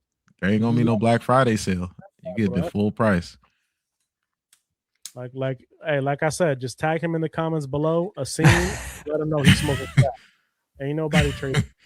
Nobody giving that up. You guys are smoking crack. I promise you that trade value is gonna go down. Anyway, I think we're going around in circles like me and Asim always do. We have completely different takes on this. What did you guys think about the NFL Combine? We had some freak athletes here. I don't know if you guys actually got a chance to look at some of the people that were in there that competed in the Combine and just, man, broke records, dude. That broke records. What do you guys think? Yeah, a lot of record breaking with the wide receivers. We got Braden Thompson with the 4.26, Lorenzo Styles Jr. with the 4.27, Xavier Thomas with the 4.28, then Deion Burks with the 4.30. So a lot of cornerbacks, wide receivers, safety. So there's some fast guys, and running back. Yeah, running back. You got a bunch of wide receivers. So as far as the class of wide receivers that's coming out, it's kind of lining up with what the predictions were. So this is going to be a wide receiver heavy draft, with Jeremiah Love sprinkled in there as far as running back. He's the top 5 pick. I think he's going to be picked before a wide receiver gets picked. He ran a 4.36 on the 40-yard dash. I mean, the man's just a freak. The way he ran his drills, it was fluent. It was just smooth. Yeah. In and out of his breaks. He's going to be a stud. Absolute stud. He's definitely going to get picked up. As far as where, if you think he's going to be the first running back being picked up, Tennessee where would he get? Said that they were heavily interested in Jeremiah Love after his performance. That makes sense. Pick, and there's nothing wrong with putting more talent around Cam Ward. They need wide receiver though. I think I don't know, between wide receiver and running back, I'll probably go wide receiver. No, Jeremiah Love is a generational talent. They're not passing up on that. They're the wide receivers. They're deep in this draft class that I feel like you can take a Jeremiah Love and then still double back and get a wide receiver later on in the draft. That's how deep it is. But passing up on Jeremiah Love, who's just, like I said, generational talent. We know going into this year that he was going to be the number 1 running back taken in the league or in the draft. You're not passing that up as a team. The Chiefs are going to pick him up for sure. Yeah, and if you don't pick him up, then you got the Chiefs that could pick him up.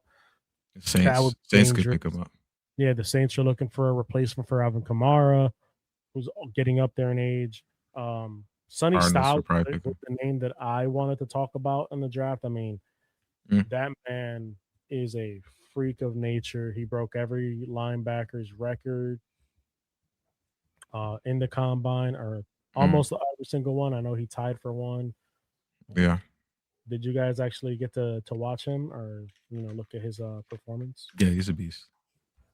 He was projected top 15. Now he's projected top 10 from it.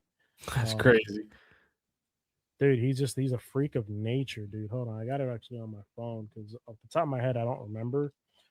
But the man is he's a freak. I mean, what is he? 6'3", 6'4"? So I'll let you know right now. I got stuff. He's 6'5", 6'5", 244. Ran a 4.46 40-yard dash at 6'5", 244. That's insane. That is crazy. 10-yard split, 1.56, tied amongst linebackers number one.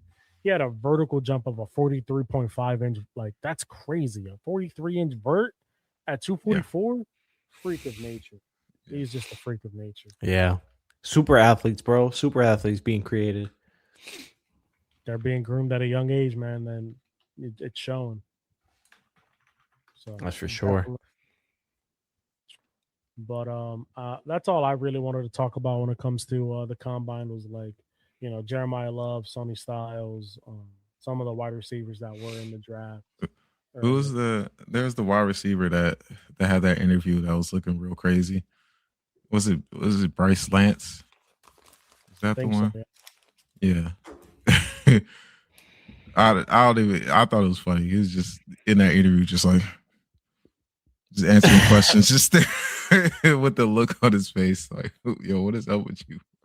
Yep. Well, now we're gonna swap topics here. That way, Asim and I stop going in circles. Oh my god! It's like, yeah, we got it. Yeah, Peter's getting lost, man. We got to talk about. Oh no, you're good. You're good. Just yeah, this is really different. It's just the off-season football stuff. You know, we talk about. Yeah, it's all good. What's to come? Hopefully, with this coming year, I can join in on the conversation. Football.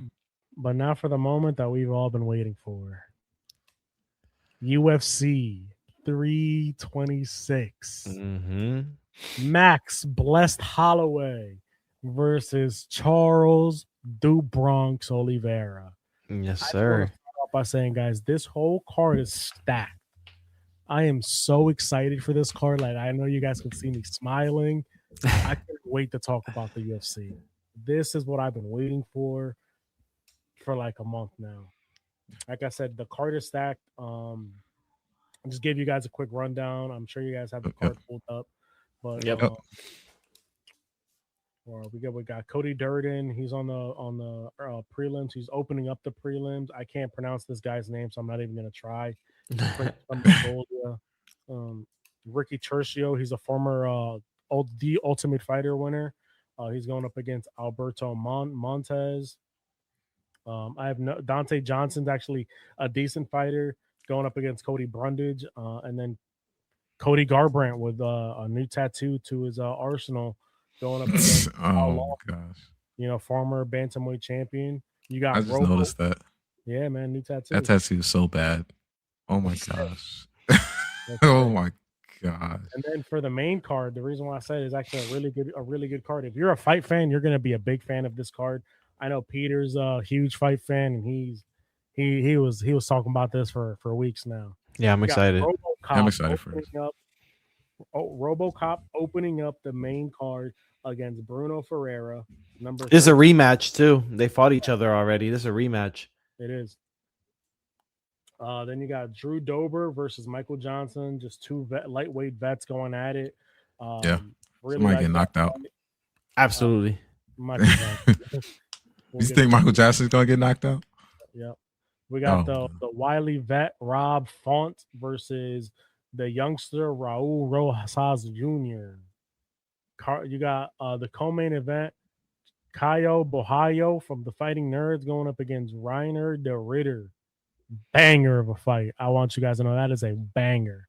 And then, of course, the main event, Max Holloway versus Charles Oliveira. Peter, let's start from the top. Let's not even get start from the top. Man. All right. So Max Holloway going up against Charles Oliveira. Of course, for the BMF belt, Max defending the BMF belt for the second time now. The first time he defended it was against Dustin, where he beat him by decision. Oh man. Yep. Wait, was it decision or was it? It was a knockout, bro. It was a TKO at the end. Literally, like the last second. Yeah. Knocked him out. Oh, that was Gaethje. Oh, it's Gaethje. It was by decision, wasn't it? That he beat. Yeah, Yeah, I figured. Yeah. So obviously, this is Max.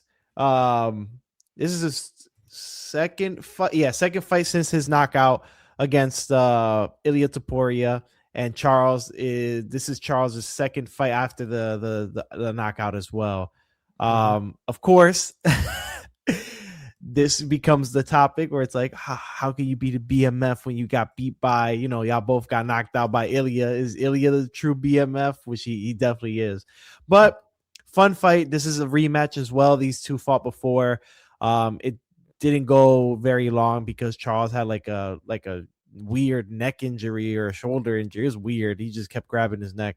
So this is definitely a good fight between these two. Obviously, Charles had like his career resurgence, winning that lightweight championship, and then Max has just been like, he's been very good. Obviously, like his whole career, he only loses to the very, very best. He only lost to Connor, to Aldo, to Dustin the first time they fought. The first and second time they fought, and lost to Ilya. Obviously, this is a fun fight for both of these guys. I think that Max at 55 does look good. I'm kind of scared for Charles. I'm not gonna lie. I like Charles a lot. I've grown to like him a lot more with his career resurgence. But man, Max looked really good against Dustin. He looked really good. His shots were a little heavier. He was sitting on them. He dropped Dustin a few times. So that kind of has me scared for Charles, because Charles has been training a lot in this fight, and he wants to hurt Max. He wants to try to knock him out, obviously, for the BMF belt.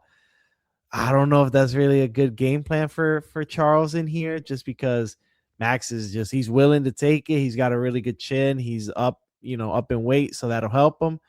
And these guys, they're do or die, they go out on their shields. So respect to them. I think anybody watching this card will have fun. This is obviously the main event and the people's main event. But in my opinion, my prediction, I'm going to go Max Holloway to defeat Charles.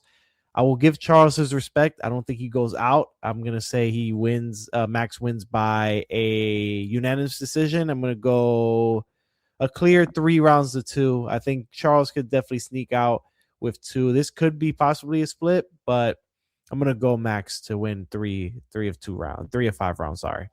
Okay. I like it. Asim? I feel like they should have a gatekeeping belt. Just like you are now the BMF. BMF. Just change it to the gatekeeper belt instead of BMF. Because as far as I don't. It's a good matchup. But I don't see Oliveira winning against Max. From the many times I've seen Max fight, whether it's win or lose, he like you said, he's like dies with his shield. So yeah, the game plan of I'm just gonna swing and bang with Max is, I don't think you're just playing the game of luck at that point. You just rolling the dice and hoping that something is gonna land. You just need a lot more technicality and skill to kind of outsmart Max. So maybe that's part of the game plan, to think that he's gonna come up and just swing with him. But Charles is gonna bang with him. Yeah. I agree. I agree. All right. Then if he's gonna bang with him, I'm going Max. It's gonna be KO. I go Max knockout. Like so I say like second round. Next week when we do the review, I got everything written down for us. So Peter, Max by decision, Asim, Max by KO. I wouldn't have this on if I wasn't rooting for my guy. I'm a Charles Oliveira fanatic, as you guys already know. Let me just crazy. That's fire. from the favelas. You feel me? That's fire. I love Max. I got a lot of his merch. He's one of my favorite all-time fighters. I get it, Max Holloway. I love Max as well. I'm not gonna say that I hate Max. I love Max. He's also one of my favorite fighters. But when it comes to both of them together, man, at lightweight, I really think that Charles's resurgence is something that has to be respected in the sport. He went on a crazy long win streak. He beat some of the best fighters in the division. Obviously, they both got knocked out by Ilia Topuria. I think Ilia Topuria is just on another level than both of them at this very moment. But I'm looking at it now. The reach goes to Charles Oliveira, 74-inch reach versus a 69-inch reach. Yep. And I feel like if Max is gonna knock him out or grind him out, he's gonna have to get in close. And when you get in close, like I get it, Charles said he's gonna bang with him. But it's Charles Oliveira. If he sees the opening, he's snatching it. He's taking that opening.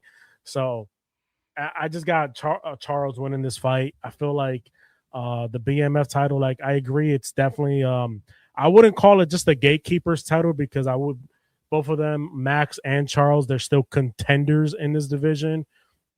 Obviously, Charles has more work than Max to do to get a title shot rematch with Ilia Topuria. Being knocked out by Ilia in this division, I feel like Max has an easier shot because he got knocked out in a lighter division. Yep. By Ilia. But again, Charles is a veteran. He's been here. He's been there with some of the best. And it's hard for me to bet against somebody with the finishing capacity of Charles Oliveira.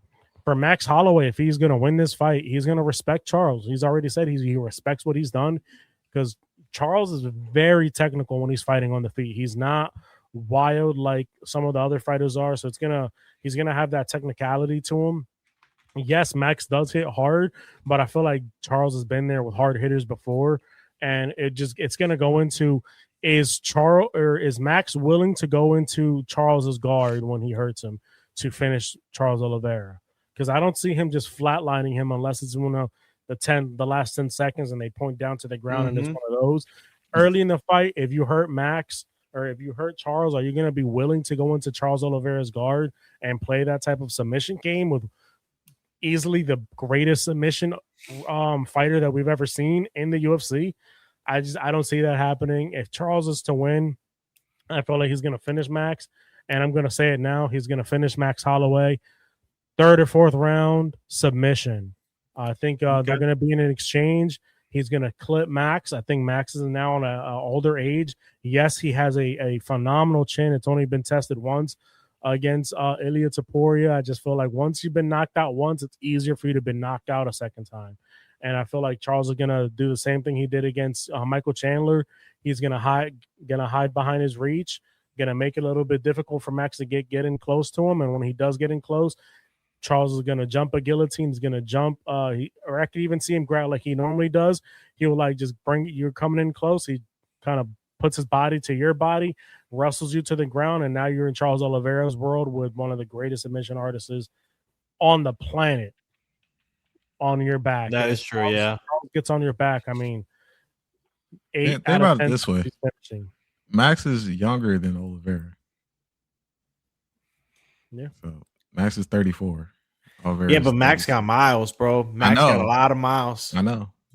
I mean, so he started when he was like 18 years old, 19 years old. He's got a lot of miles. So does Charles. Charles has a lot of fights. And both of these guys, I mean, they're veterans of the sports. And when I pick fights like this, obviously I'm picking with my heart because I love Charles, but I love the finishing aspect that Charles brings to the fights. He could finish you standing. He could finish you on the ground. Where for Max to win, in my opinion, he's either going to win by decision or a knockout. And I don't see him knocking out Charles Oliveira early. I don't think he knocks out Charles. I think if he wins, it's going to be by decision, that's my pick. I'm going to say decision. I'm going Charles by submission. And I'm going to tell you exactly what's going to happen. Charles is going to rock him, and he's going to pounce on him like he normally does, and he's going to start grappling with him. And it's just second nature for Charles. They're going to see him grab the body scissors or the leg scissors, and then from there on, he's gonna attack a neck. He's gonna attack an arm. He might even attack a leg afterwards, and he's just gonna chain submissions until one of them hits. While Max is dazed, and he's gonna be the first. Would it be the no? It'd be the second or third guy to make Max Holloway tap out. So second, Connor was Dustin. the first, Dustin. That's third, actually. Yeah. Because no, Connor beat him by decision. Okay. Yeah, Connor beat him by decision. Yeah. So I'm gonna write that down real quick. As you guys heard it there, I got Charles by submission. I love Charles Oliveira. Good fight. It's gonna be a good fight either way. Whoever wins, I think it's still gonna be a great fight between these two. Yeah. These guys are all gas, no brakes. Yep. And like I said, if Max wins, I'm not going to be upset about it. I love Max too. Both of them are so lovable as fighters. They're so lovable to the fans, and they're there to put on a show. So 100% love them both, and excited just to see this fight. I agree. Co-main event: Caio Borralho versus Reiner de Ritter. Peter. Yes, sir. This is a good fight for both of these guys. These guys, I believe, are in the. Let's see. Caio is 7th and RDR is 8th. Yeah, like they're literally right next to each other. Both of them coming off of a loss. Obviously, the RDR loss was a bad one for RDR. He took Brendan Allen, who came off short notice because he was supposed to fight Fluffy, and RDR like gassed out and like literally had to like quit on the stool. So that one wasn't a good fight, a good showing for him. And then Caio, obviously, he lost by decision to Imavov, who I believe is the number 1 contender to Khamzat's belt. He just did not look like he belonged in the same league as Imavov, to be honest with you. But Imavov is really good, so I'll cut him some slack there. These two guys, they kind of have like a similar style, except I think that Caio is definitely the heavier hitter. But both of these guys, like, they're not necessarily like mostly strikers. Like their thing is like the ground. RDR is a really good grappler, along with Caio, who's got a really good Brazilian jiu-jitsu. I think that this is perfect matchup by the UFC for both of these guys. I think that with a win, you probably need like 2 more wins, and then you could possibly get a title shot, or maybe 1 more win, depending on how it goes. I would say 2 though, because Strickland did come off of a win off of Fluffy. So, but in my opinion, I like RDR. Like I do like RDR. I was a fan of RDR when he came from 1. The problem with RDR is he is a known quitter. He's done it before, and he just did it again in the UFC. I don't see this happening in this fight. I do think that him fighting 4 times last year did hurt him. But I think that Caio is going to win this fight. I think that Caio is going to be able to hurt him a few times on the ground. I don't think that he gets the finish in this one either. I think there's going to be a decision win for Caio, but I think that Caio, along with the ground game and him having the heavier strikes, I think that he's going to be able to get an easy win. I think he's going to get 30-27 win against RDR. I like it. The scene. I'm gonna agree with Peter. I'm gonna go with Kyle. Caio. Yep, Caio. Yeah. I'll be the odd man out on this one. I got RDR by decision here. Just reason being, I feel like I think he's gonna come out a little bit hungrier to win this fight after quitting his last fight. He's got the longer reach. He's gonna. I think that plays a factor in the way he likes to fight. You know, he's just gonna make it tough for Borralho to get in. And like I said, when it comes to the ground, they're both really good on the ground, so I don't see them submitting each other. And normally, when you got a fight like this, it's gonna be a stand-up fight. So I will go with RDR to grind out a decision win. Okay. Definitely no finishes for either of these guys. It's just going to be a straight decision. The next fight, Rob Font or as like we like to say, Font, or wait it, Fob Ront. His name is funny. Versus Raul Rosas Jr. I like this. I like this matchup for Raul. This is like the third time they try to book this fight. Because they both like just pull out, getting hurt and stuff. Obviously we saw Rob lose his last fight. I'm trying to remember exactly who it was that he fought. Let me see if I can find. Says Martinez. Yeah, David Martinez. Yeah, he lost by a decision to him. Yeah, he grounded out a good decision against him. Rob Font's, he's decent. He's like a gatekeeper of 135. So I feel like that's why I like this matchup for Raul, to see if like, like, hey, can you hang with the upper echelon and stuff? You got to get through this guy essentially. Raul's young still. Like, what is he like? Is he like 20 years old, 19, something like that? He's still young. I don't like his style. Like he just doesn't like have, he feels like he's not elite in any one particular thing. Like he's okay like everywhere. Like he's okay grappling, he's okay jiu-jitsu, okay striking. But like I don't know, like I just don't see nothing super elite with him. I do think that he's got the luck of the Irish right now, because Rob Font is like towards the tail end of his career. Rob could play spoiler here, but I don't know. Like Raul is a lot younger. I think he's going to be faster. I think he's going to be able to possibly do some work with the wrestling. Rob is really more of a striker, and David Martinez was able to work him with the wrestling. So I'll say Raul wins this fight. I'm going to say we'll go with a unanimous decision as well. I'll say 29-28. I think Rob maybe wins one round, but I'll say Raul wins this fight. Okay, see.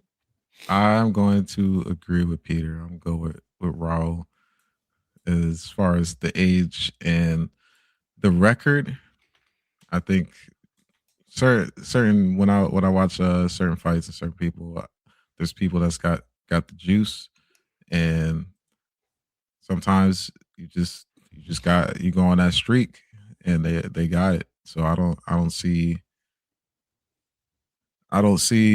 Rob stopping Raul on this streak. So I think he might be the next guy. And you don't see that many fighters from Mexico either. So I think he's got a lot of people backing him. Yeah, they pushing him for sure. Yeah, he's 21, by the way. I didn't realize he was older like right now. I agree. I think Raul's gonna win. I think it's gonna be a submission win. I think Rob Font, if he were to win, he's gonna just hide behind his jab and just outbox him. I just feel like I believe Raul is training with Uriah Favors in them, if I'm not mistaken. I could be wrong about that. Actually don't remember. I'm pretty sure it was with Uriah Favors, or I know he's with a wrestling heavy camp, and he's with Aljamain Sterling. That's who it was. Yeah. Camp of Winners. Yeah, he's with Aljamain Sterling. So I see them. They're not going to play the boxing. They're not going to stand with Rob Font. And I think if they were to get into exchanges, Font's going to win those exchanges, and Raul is going to take it to where he can win this one, which is going to be the wrestling. He's going to wrestle him. He's going to get a submission victory over Rob Font. Like you said, Rob Font at this point is just a glorified gatekeeper, and I think he's about to lose the number 13 rankings and might even be out of the top 15. I think he's older. He's passing his prime. Like we know, certain fighters they age differently, and everybody has a different prime. And he's a lighter fighter. I feel like if we were to have any type of success now, he has to move up in weight classes, because he's a taller guy, and I feel like the weight cut's getting a little bit tougher for him, even though he's not a fat guy. Like, he's naturally just like in shape all the time. You're getting older. It's harder to make 135. And I totally see Rosas grinding out a wrestling type of approach to you, and then getting a submission round 2. That's a good decision for that. Next match, Drew Dober versus Michael Johnson. This is a journeyman title fight right here. 100%. 100%. These Two guys unks going at it. These guys, yeah. I'm gonna be real with you. Michael Johnson has been on a little run. Like he's like got like a 3-fight winning streak, surprisingly. That's what I've been And the saying. one that surprised me the most is that he beat Daniel Zellhuber, who I did not think that he was gonna beat. Like I had high hopes for Zellhuber, and Zellhuber has like shit the bed completely. Like he just lost another fight against Bobby Green. Like Bobby Green like knocked him out. Like I'm like, what? What? Like this is crazy. So Michael Johnson, 3-fight winning streak. I just feel like the power might have left for Michael Johnson. He used to he was very quick. He's still pretty quick and stuff, but the power seems to have left. And you got Drew Dober. Drew Dober is like another just like journeyman. Like he's like decent sometimes. The only thing, I bet you guys don't know this. This is crazy. This is about to sound crazy, like what I'm about to say. So I know the audience is about to be like, what is this dude on? I'm going to pick Drew Dober to win this fight, and I'm going to say he's going to knock Michael Johnson out in the first round. And there's what you're going to say. There's only one reason why. Drew Dober is undefeated against black people. Oh, my God. He's undefeated against black people. Oh, he has man. knocked out every single black person that he has fought. Like, I'm not even kidding you. Why this man? He fucking killed Terrence McKinney. First of all, Terrence hurt him, right? So you're like, oh man, he's about to, and he fucking killed him in 50 seconds, which was ridiculous of a fight. Like that shit was just crazy. Then he fought Bobby Green or King Green, and he knocked him out too, bro. Like this dude is undefeated against black people. So it's literally two. I think there's another one too, low key. No, it said the first black person I see Spencer. Yeah, Spencer versus he lost to Spencer. Was his first fight or something? Sean Spencer. Yeah, I don't know. Not in the league anymore. Yeah, there you go. I think that was in the UFC though. Yeah, I guess that was the UFC. Yeah. But in the UFC, yeah, he's only fought two. It was those two that I told you about. And man, I can't stop thinking about that McKinney one. Like he murdered McKinney. Like it was bad. It was really bad. And then Green, obviously, same thing too. So I'm a big Drew Dober first round knockout. I just think he's gonna be 3-0 against black people in the UFC. Oh my gosh. Oh no. He's not wrong. Brother, we do not want to get canceled. Yo, no, it's not.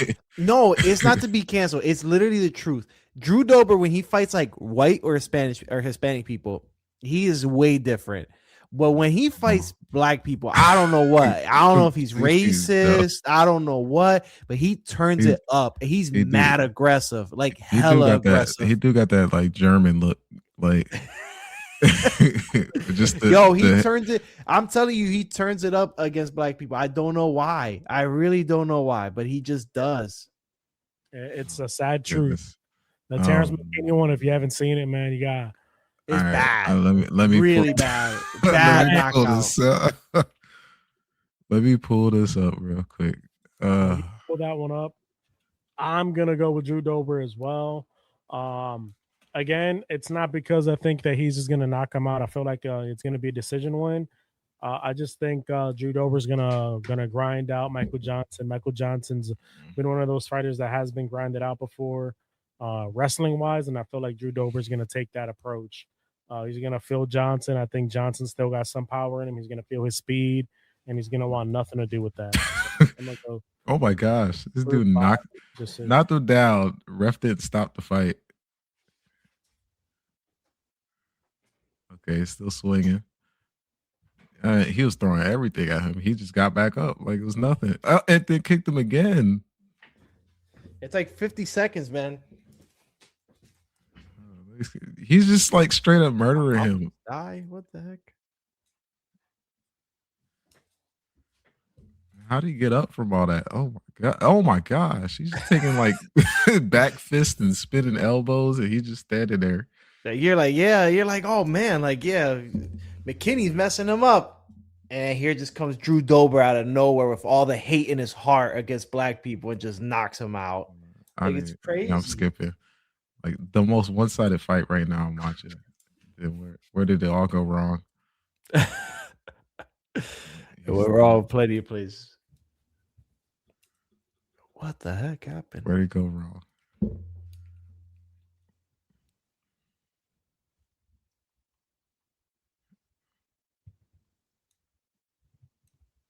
Did I not get the right video? Because I'm like right at the end. Hold up. It's like 50 seconds. Yeah, it's not a long one. Oh my gosh. Yeah, he just took a knee to the head and that was it. Yeah. He just took a knee to the head.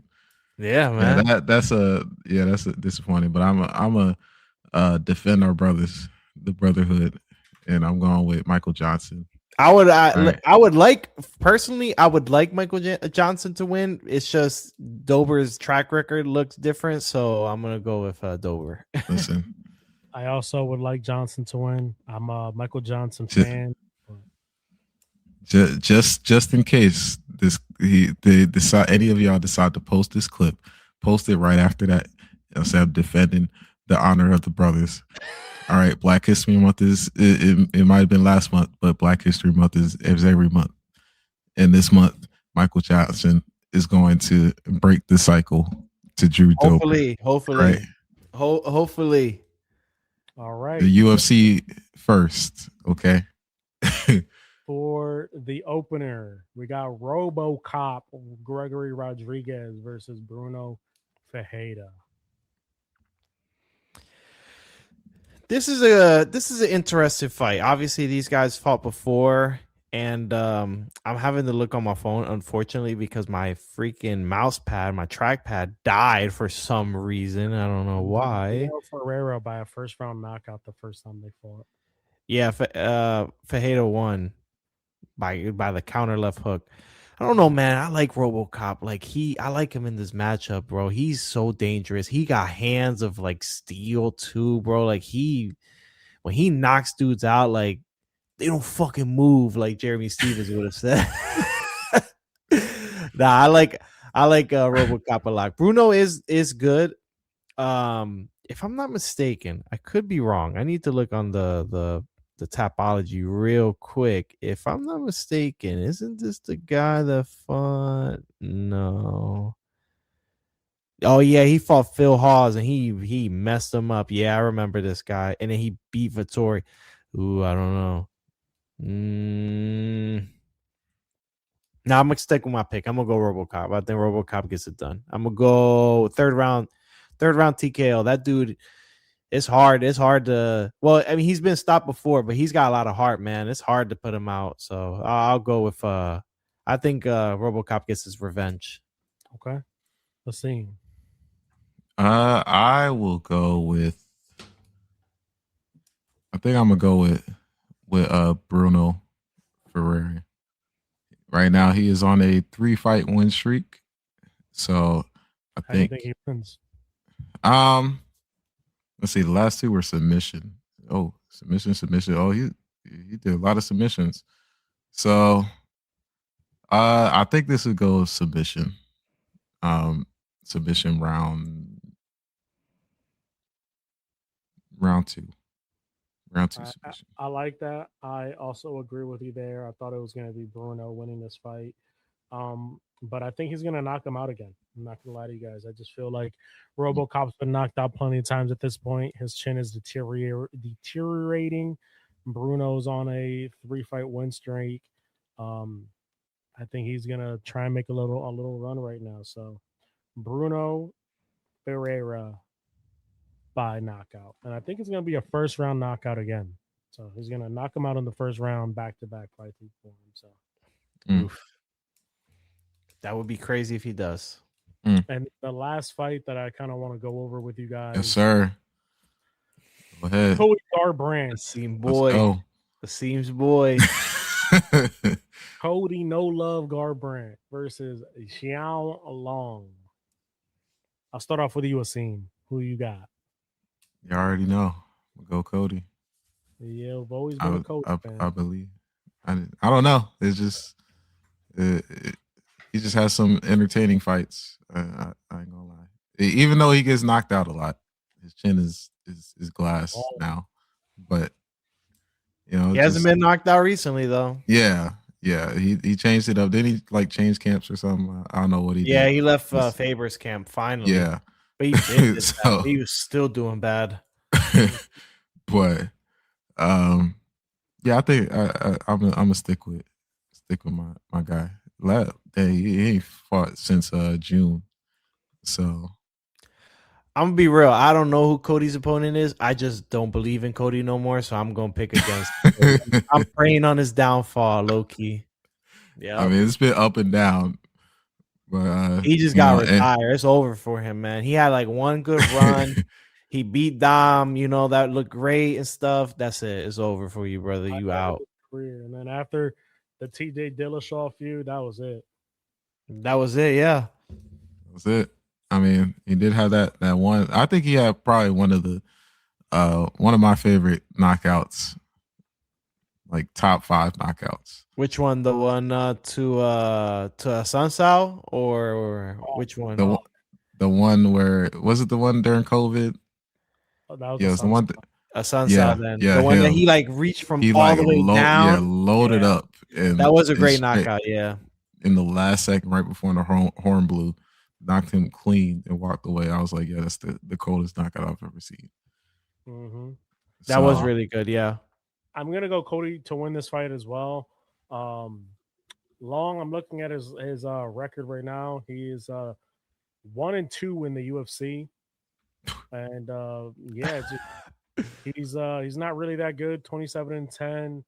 I don't see it working out for him. I think Cody's a vet, a wily wet. He's gonna be experienced there, and I'm actually gonna say he's gonna knock this guy out. It's gonna be Cody experience, and after he knocks him out, I'm gonna say Cody's gonna put the gloves down, middle of the cage, Paramount Plus, prelims, retire, go off in the sunset with a win. Yeah, because I don't think he ever getting back in the main card again. That's for sure. It for my boy. Sure. Definitely not a bantamweight either. Maybe a BMF. No. Give him a BMF. Hell no.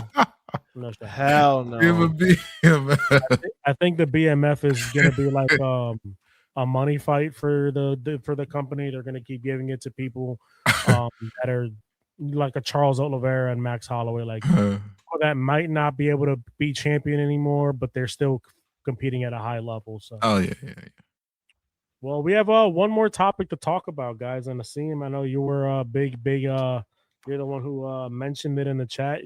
I listened to it after you brought it up. Oh, you're talking about music. Oh, the CyHi J. Cole. Oh my gosh.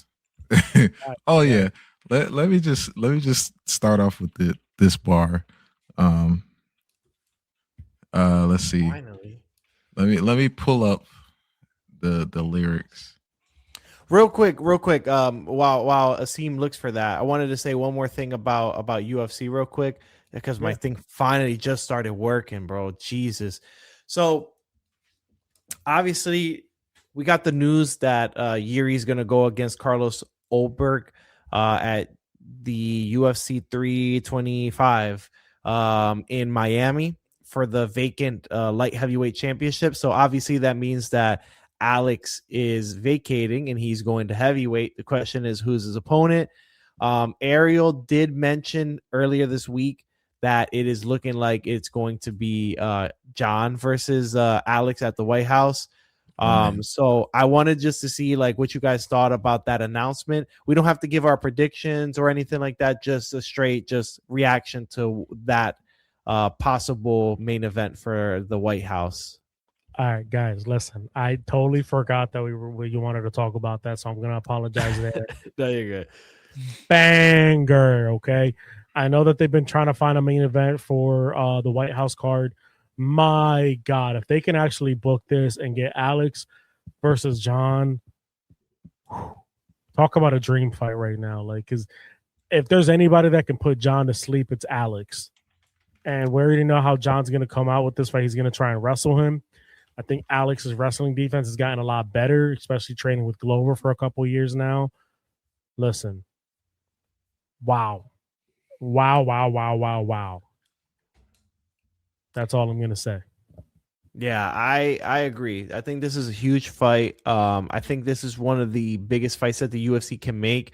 We were talking about it a few weeks ago, how, Dana's going to have to respond big time to the Netflix thing show going on. Ronda Rousey or whatever. Yeah, the Ronda Rousey one. And they're trying to set up stuff because I don't know if you saw Los. This guy, damn, I forgot his name now. I forgot his damn name. The damn heavyweight, the Brazilian heavyweight that they cut from the UFC, like he was supposed to be like the next big thing, and he was just trash. He kept losing to people and stuff. You know what I'm talking about? The one that I forgot his damn name, but he was supposed to do like something, and he actually got offered a fight on that card against JDS, and he turned it down because he wanted like a long-term contract and stuff. So like they're aiming to do like big fights on this card. So I think that the best way you can respond to Netflix is like, okay, we're just going to put on a bigger show, and we're going to put on a legitimate show that people actually want to watch. And John versus Alex is that fight. Yep. The thing is, this is my question, not my question to you guys, more like a hypothetical question or just a question out there in the blue, is what are you doing? What are you doing with Tom and his belt? Is this a vacant title? Is this a interim title? Tom, we don't know when he's coming back. He had another surgery. It doesn't seem like he's coming back anytime soon. I can see the UFC just being pissed at him and being like, you know what, even though it's not his fault, but just being like, you know what, we're just going to strip you for the belt and we'll talk to you whenever you're healthy. Like, talk to us when you're healthy. And just making it for John and Alex to be for that fight. The reason why I say this is because this is a legendary fight for Alex Pereira. Not really for John, because John, his legacy is already cemented. A win against Alex doesn't really do much for him. It's not going to put him up. It's not going to put him down. It's just going to be another win. I think he wants this fight because it's at the White House. He's a big Trump supporter. And obviously, like, he'd be the main event of this one-of-one event, But for Alex, this is a big deal because Alex has a chance to become a 3-division champion, the first 3-division champion in UFC history. I mean, if Alex is able to do that, you not only became a 3-division champion, but you just beat the GOAT in John Jones. I mean, you have to talk about Alex being in this top 5 GOAT discussion at this point. He did something that no one has ever done. He beat John, and he became a 3-division champion, 85, 185, 205, and now heavyweight. Ridiculous run. So I feel like this fight is massive. If Dana did say he's going to confirm it later this week, so he's going to confirm the card. Yeah, he did. It's not going to be Conor because they're losing money at this event. Like, they're just doing it to, like, as a favor to Trump and stuff like that. But they're losing money at this event. So they want Conor in a fight that they can get a gate and sell tickets and stuff like that. So it ain't going to be Conor. I don't think it's going to be Ilya and Justin. It's not big enough. It has to be this fight. And if you make this fight, dude, it's the biggest fight in UFC history. I just want to say I agree, but I don't agree at the same time. So I don't think it's going to be for the heavyweight title. I don't think that they're going to trust John Jones to potentially win the heavyweight championship again and then hold the division hostage like he did before. No, I think he retires. If he does that and he agrees to retire after the win, then maybe, but I just don't see it. In terms of Alex, wow. If he goes out there, he knocks out the GOAT, he becomes the first and only person to actually beat John Jones, win a fight at heavyweight. Not only, I gotta take shots where shots are due right now, man. So you came to the sport because Israel Adesanya called you out.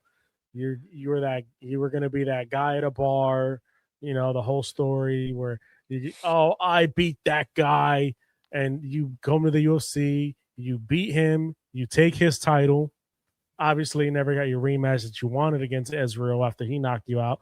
You Oh my moved up. gosh. It's Israel tried moving up and lost Yep. to Jan Blachowicz. You Yep. moved up. You had a successful, one of the greatest light heavyweights run that we've seen to date, and then you go after the guy that Israel was talking about.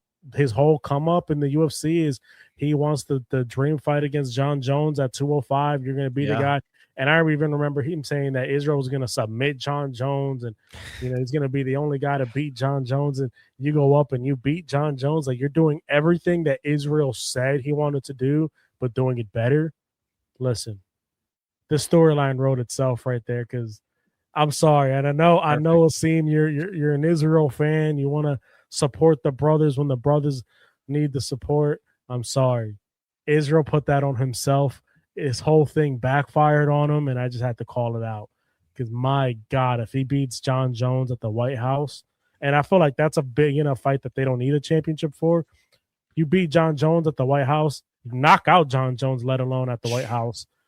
I don't give a damn if Cyril Gane was next in line. The next fight is Tom Aspinall versus Alex Pereira for the heavyweight title.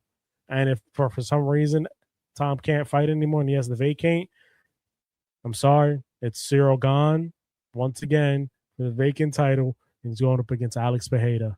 Because golly, that would be a hell of a run. Yep. What about you, Asim? What do you think about this news? I don't know if it makes me excited to see John Jones fight Alex Pereira.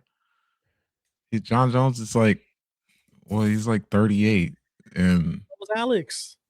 But the thing is, I don't know. It's just like the 38 of John Jones is just it just looks different compared to Alex. I don't know.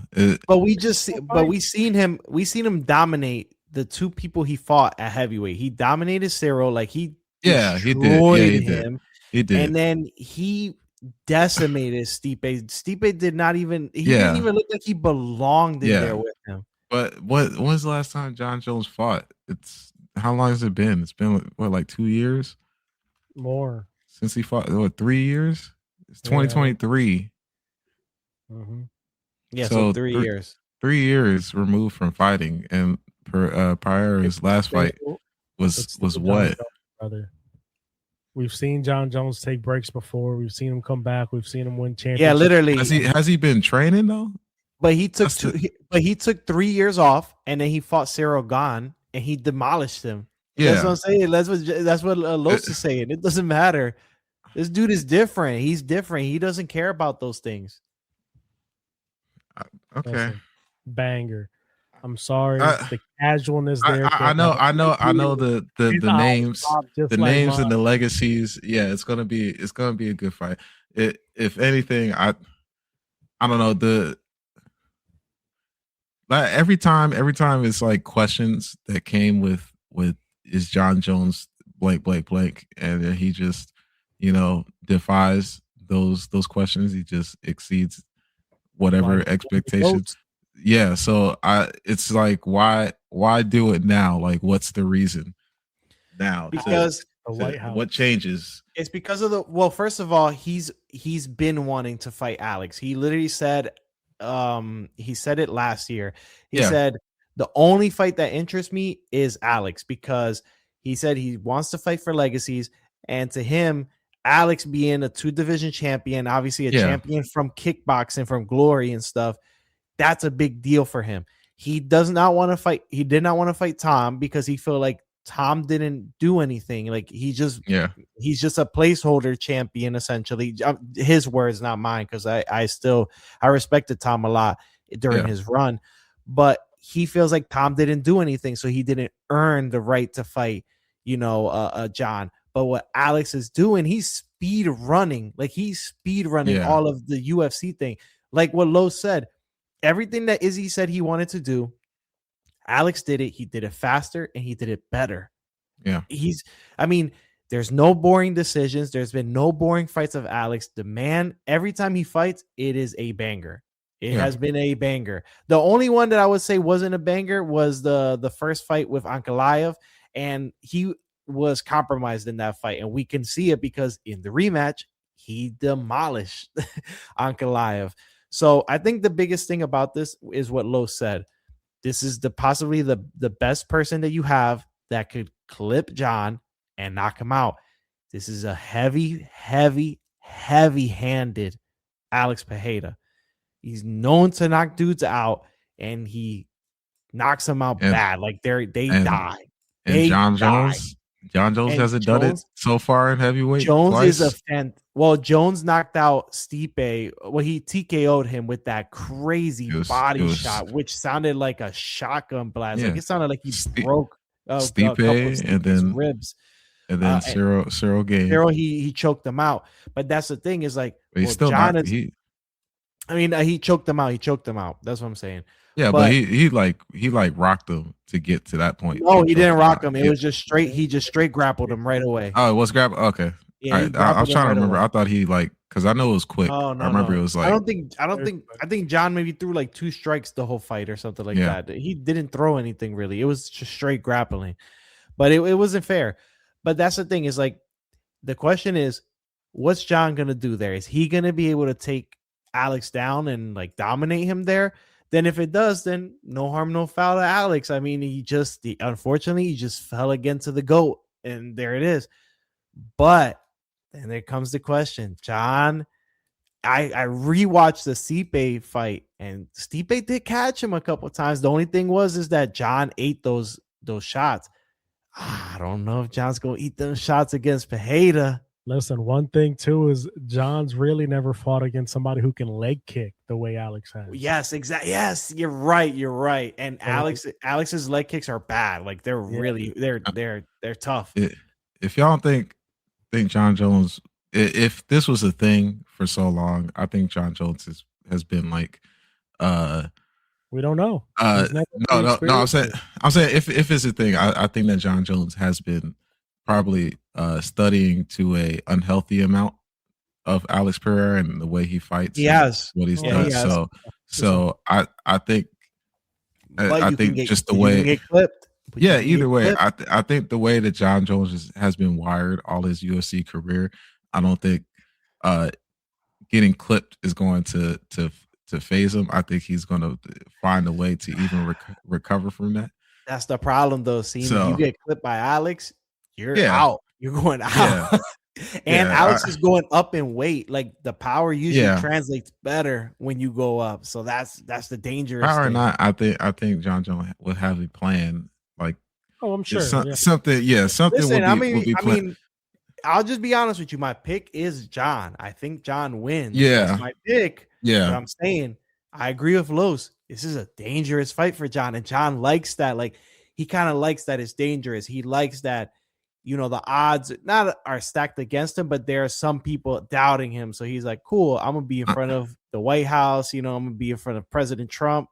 And he's going to give it his all. I think it's the same thing with Cyril Gane. Like, wasn't Gane like just knocking people out? Yeah, he was. Yeah. So not really. So what would be the difference? The difference was Gane got finished or not finished, but he got wrestle fucked by Francis. So like there was that whole time where we're like, well, we seen what happened when somebody wrestles him.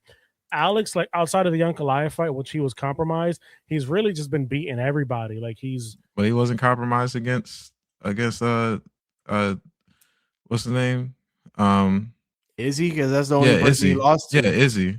Yeah, but he got caught. He got caught. Yeah, it happens. You get caught, and then before that, he caught him. He caught Izzy. I feel like you're trying to downplay the fight, and it's such a crazy thing. Yeah, because this fight is so good. Like, yes, John Jones can win. He could wrestle fuck him. He could submit him. He could do a lot. But at the same time, Alex could be that one person that could really knock him out. And like, yes, Cyril Gane has finished people, but he's never left people unconscious the way Alex does. Yeah, that's the difference here. Another thing too is when Ankalaev and and Pereira fought the first time, and Ankalaev could not take him down at all. He did not land not one takedown on Alex. That's another thing. Mm-hmm. Like I said, he's been working on I the feel like defense. John Jones will be another one that will do it. I mean, I don't doubt it. At this point,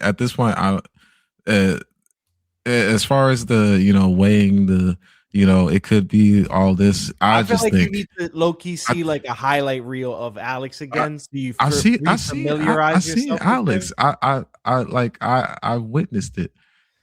All right, I've seen it. Because that dude hits hard. It's just I guess really we've been so far removed from John Jones that it's like oh man. No, I mean I'm telling you, like I'm telling you, I'm picking John to win. I'm picking John. Like John is until I see John Jones lose, I'm not picking against John. I will never pick 100%. Against John. But my thing is that this is John's most dangerous fight. Everyone always wanted him to fight a heavy-handed knockout puncher, which he was gonna do against Anthony Rumble Johnson, but it didn't work out.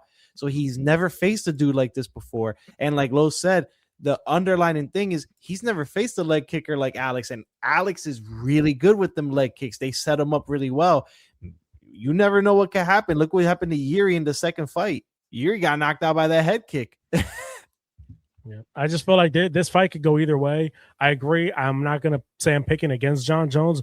That's why I'm saying I'm agreeing with everything you're saying. Yep. I just feel like this fight is so good, has so much potential. Me personally, I think you're leaning more towards Alex. No, Los is like me. Okay. No, Los is just like me. Like we'll pick John until we see him lose. Like we will not pick against John. But the thing is that I want to see. But this, but we go ahead. Sorry. No, I was just gonna say that it's just a fight that we want to see because it's exciting. It's an exciting fight because you have two underlying factors here. You have a John's never faced an opponent like this, so you're like, this is exciting. This is different. This is new. We want to see this from John, And then the exciting thing for Alex is if this happens to be for the belt. Which I know Lo said that he don't think so, but I think so because Dana does not like Tom, and I think Dana will strip that belt from Tom. So I can see this being for the heavyweight championship, and like that's history for Alex. He could be the first fighter ever to get a 3-division champion. That's insane. That's never been seen before. And honestly, the hardest 3-division champion ever. Because if he would have did 35, 45, 55, it's like 10, 10, 10. But he's going from 85 to 205, which is what that's 30 pounds, is it? No, 20 pounds. 20 pounds. And then he goes up to fight John, who's like John's going to be like, what, 250? He's probably going to be like 250 in that fight. There's a crazy jump up in weight.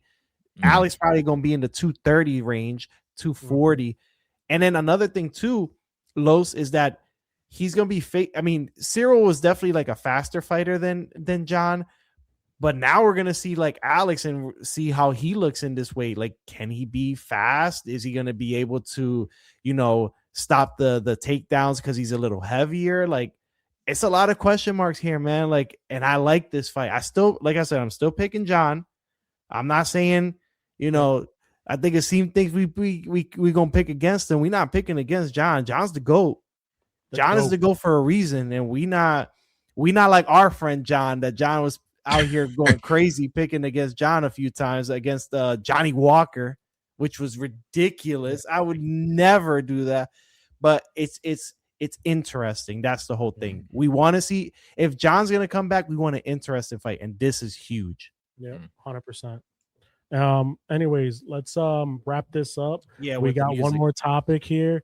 So it was this can't ever say his name, CyHi, Lost Control. CyHi, yep. Yeah, he this was a banger track, man. He came at Cole.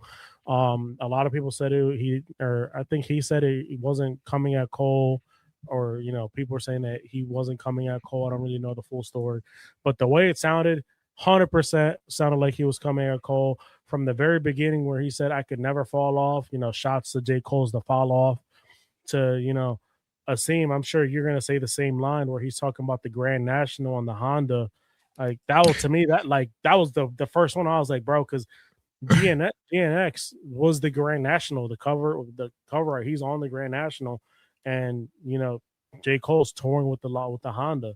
You were scared of our good brother in the Grand National. Why? Should have knew you and that little Honda was gonna have to collide. Like he's basically saying, like you knew you guys were the top dogs, and you guys were gonna have to collide at one point. And like he's saying, you backed out of that. Like he took shots at him. Yeah, I was just saying the wordplay on this is like absolutely insane. Oh, yeah. The wordplay was the bar. Yeah, the whole line with I put more fire on wax than Kwanzaa because whatever he brewed can be used by the bartender. Mazel tov, shots to the glass on the car windshield. Said that might have went over your Yarmouk because Hanukkah might be the only event my bar's mitts for. I was like, whew. No, yeah, he killed it. Yeah, that was insane. Like, now I don't know why he decided to do this right now. But I mean, it's good. He's been coming out with music. Supposedly, he just put out a post where he's going to talk about the split up of good music. Yeah, I seen that on the 6th. Yeah, but so he's getting gaining some traction as far as the eyes. But to J. Cole, I'm pretty sure he's not gonna respond. Yeah, no, I don't think so. No. I love the wordplay here. I agree with you there. Another line that I really like. He's like, I'm used to getting stabbed in the back. It feels like acupuncture because when you're acupuncturing, it's like you're sticking needles in your back. But obviously stabbed in the back. So, Peter, what did you? I'm gonna be real with you. I have the I like the not so popular opinion. I did not like this diss track. I thought it was corny, like low key. I did not understand the reasoning into CyHi doing this. Like, CyHi is out here addressing false prophet that came out like 10 years ago. Why? Like, why didn't you just address it then? Like, you had to wait until now to go and say something. Like, it just feels like he's like looking for like hype or like ratings or whatever, or like views. It's like, oh, Cole just dropped a new album and stuff. Like, yeah, I'm gonna go and diss him or whatever. He's like the talk of the town right now. Like, yeah, I'm gonna go and say something. It just felt corny. Like, it just felt stupid. Like, because he said something on Twitter, basically saying how like I'm not gonna say nothing or whatever. Like yeah, I remember like you was talking trash on false prophets, but it's all right, like whatever. And then he drops a diss track. And I'm like, what the heck? Like, I don't know. I feel like he like forcing too much, bro. Like, I like CyHi. Like, I think he's very talented. Obviously, like he helped ghostwrite a lot of Kanye West songs that he did during the time that CyHi was on Good Music. But like, I don't know. I didn't really like the diss track. I thought it was corny in my opinion. Like, and I don't see myself listening to it at all. Like, he has great ability. His wordplay is definitely top notch. But why are you this late responding to Cole when Cole never even mentioned your name? He never said nothing to you. I do agree. Like, I think it's weird that it took him 10 years to come up with this, but I also think like with the fall off coming out, it was like an easy shot to take. And I feel like just the name, the fall off, you know what I mean? Like, that's something that a lot of rappers can easily come after. Kind of like he did. I can never fall off. That was like, cliche in a way. But I like the song overall. I thought the wordplay was fire. The beat was dope. But I do agree with you. Like, it took him 10 years to come back at him, and it just felt out of place. Came from nothing. But and I also agree with both of you guys that J. Cole's probably not. He's probably gonna see it. Oh, that was good wordplay. I'm not gonna reply to him though. No, and that's another thing too. Like Cole he literally said like, I'm retiring basically. Like, I'm only gonna do it for fun. Like, if I want to drop music, I'll do it. So So then why, like, again, there's no point for you to do none of this. Like, you're just like, you like, it's like essentially like, all right, Ric Flair just retired right now. He's like officially retired. And then MJF comes out. He's like, I'm calling you out, Rick. Like, I want to wrestle you. And you're just like, but he retired. Like, it's over. Like, he's done. You know, like, there's no point of you to, like, you waited all this time. You could have called them out. You didn't. You waited 10 years. You waited for the False Prophet came out 2016, where he said all that stuff about Kanye. You not defending him then. So you waited until 2026 to go and defend him. You're not on the man's label no more. You don't work with him anymore. So then you just look like a hater. Like, you just look like you see this man's success because, again, he sold like 300 something thousand in the first week, which is not a lot for some people, but it's unheard of for artists right now. Like, there's artists that are selling like 50K in the first week or less. And Cole comes back again and he's selling 300 something thousand, and he's out here selling CDs in the trunk, and he's got a tour coming out that's about to sell out everywhere he goes, you know? So it feels like you just an ultimate hater. Like, you just see this dude's success and you like, yeah, I'm gonna get at him too. And it's like, it's corny to me, you know? I think he just, it felt like it was just the time to respond. 10 years later was the time. 10 years later. I don't know. Either way, it doesn't make sense. Like, I feel like there's no argument into this. Like, there's no defense. You waited 10 years, bro. 10 years. If you waited a year or two, okay, fine. You waited 10, a decade, bro.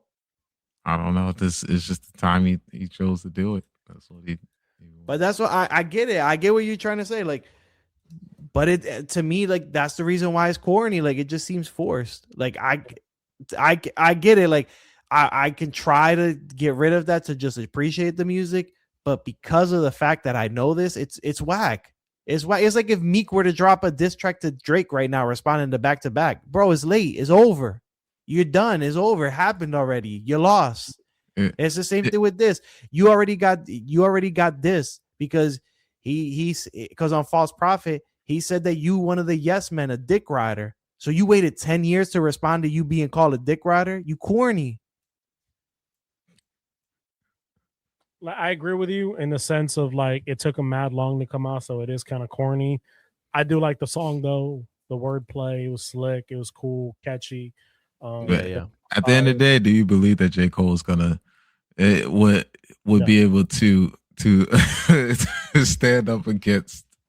I'm gonna tell J. Cole. Hold on, let me see. How old is CyHi? Let me look up something. Oh my gosh.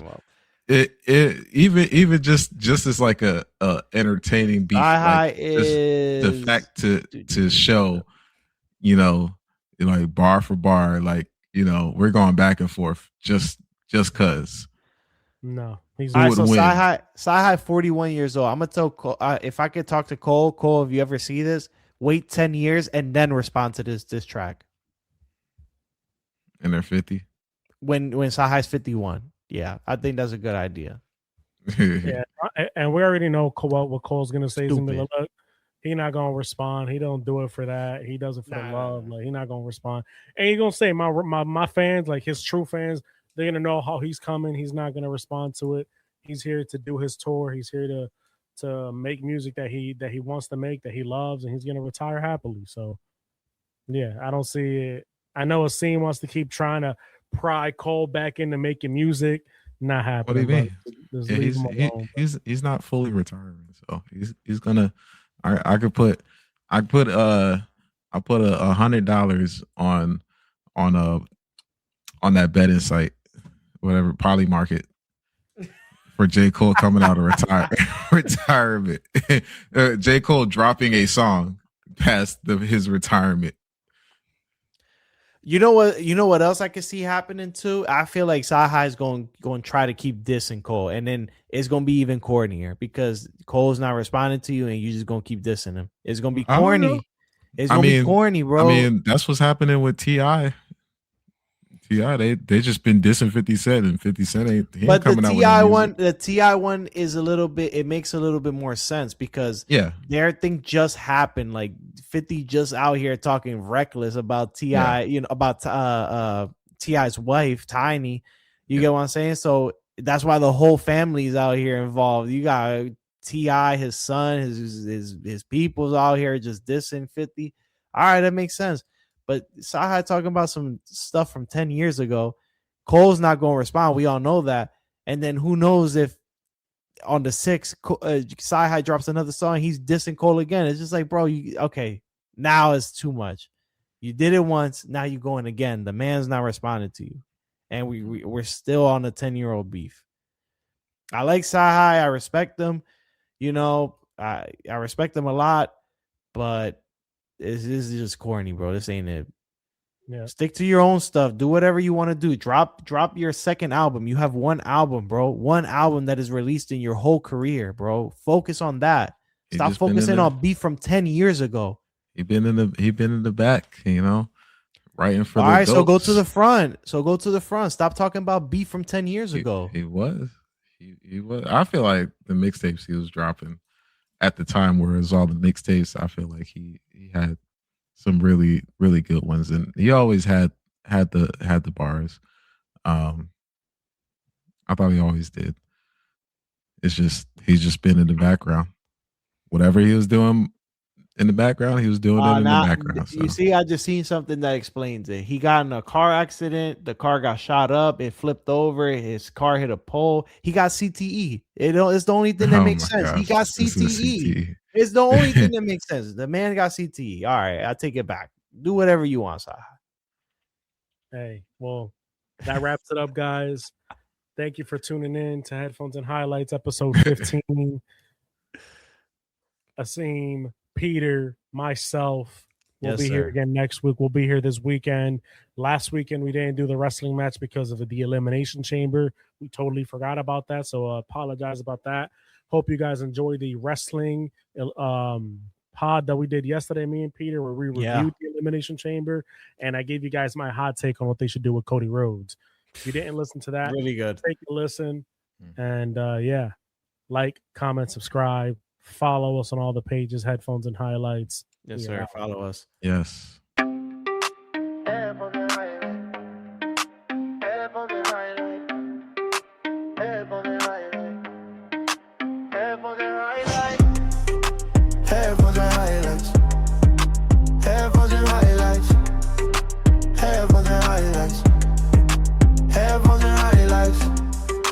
Casey and JoJo, way that I stay on my podcast. I've been on ESPN all day. Only break that I take is to dodge cash. I don't stop with the beat, ain't no ball hog. Need a tag in this beat, no dog park. Got the crack in the screen, still log on. Now I'm back on my Dean, can't fall off. Yeah, top of the league, I was a hot topic. Over the feet, I'm on top of the green. So I'm copper supreme, me and the gang in this thing. Ain't no stopping the team, so you should be following me. I can see it all coming, I've been watching the stream. Put a call to my mom, put a call to the queen. Get a call from my job, say I'm on at 15, I'm gone. Headphones and highlights. Headphones and highlights. Headphones and highlights. Headphones and highlights. I've been thinking about the game. I've been thinking about the money and the fame. Got my fingers on the trigger and I'm aim. If they want it, then they get it in my lane. I've been thugging in my J's. I've been thugging in my Nikes. I've been balling all night. I've been rolling all